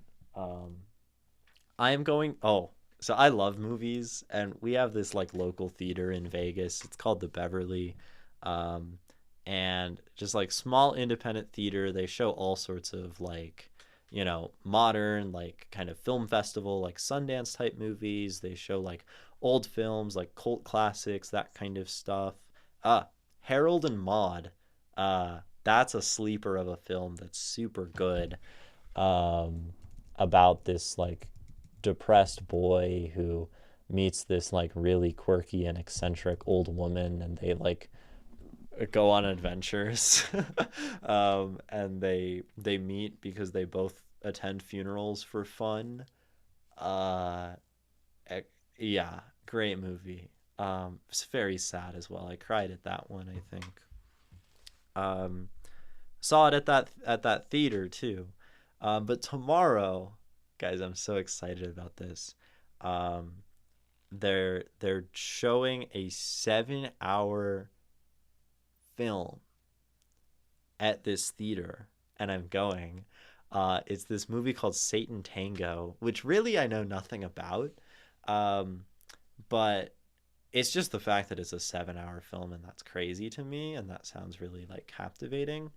And I was reading descriptions of it, and it said like a masterpiece of like slow art, and I really love things that are like patient and drawn out and slow and really like bask in moments in the same way we were talking about with this poem, right? I mean, obviously I like to spend a long time with pieces of art, but the idea of sitting with a single piece of work for 7 hours is very appealing to me, right?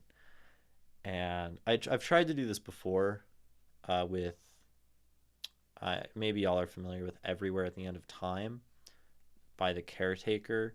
It's an album that sort of is meant to sonically depict, it's 6 albums really, to sonically depict the degradation of a mind like experiencing dementia, and it's like 6 hours long.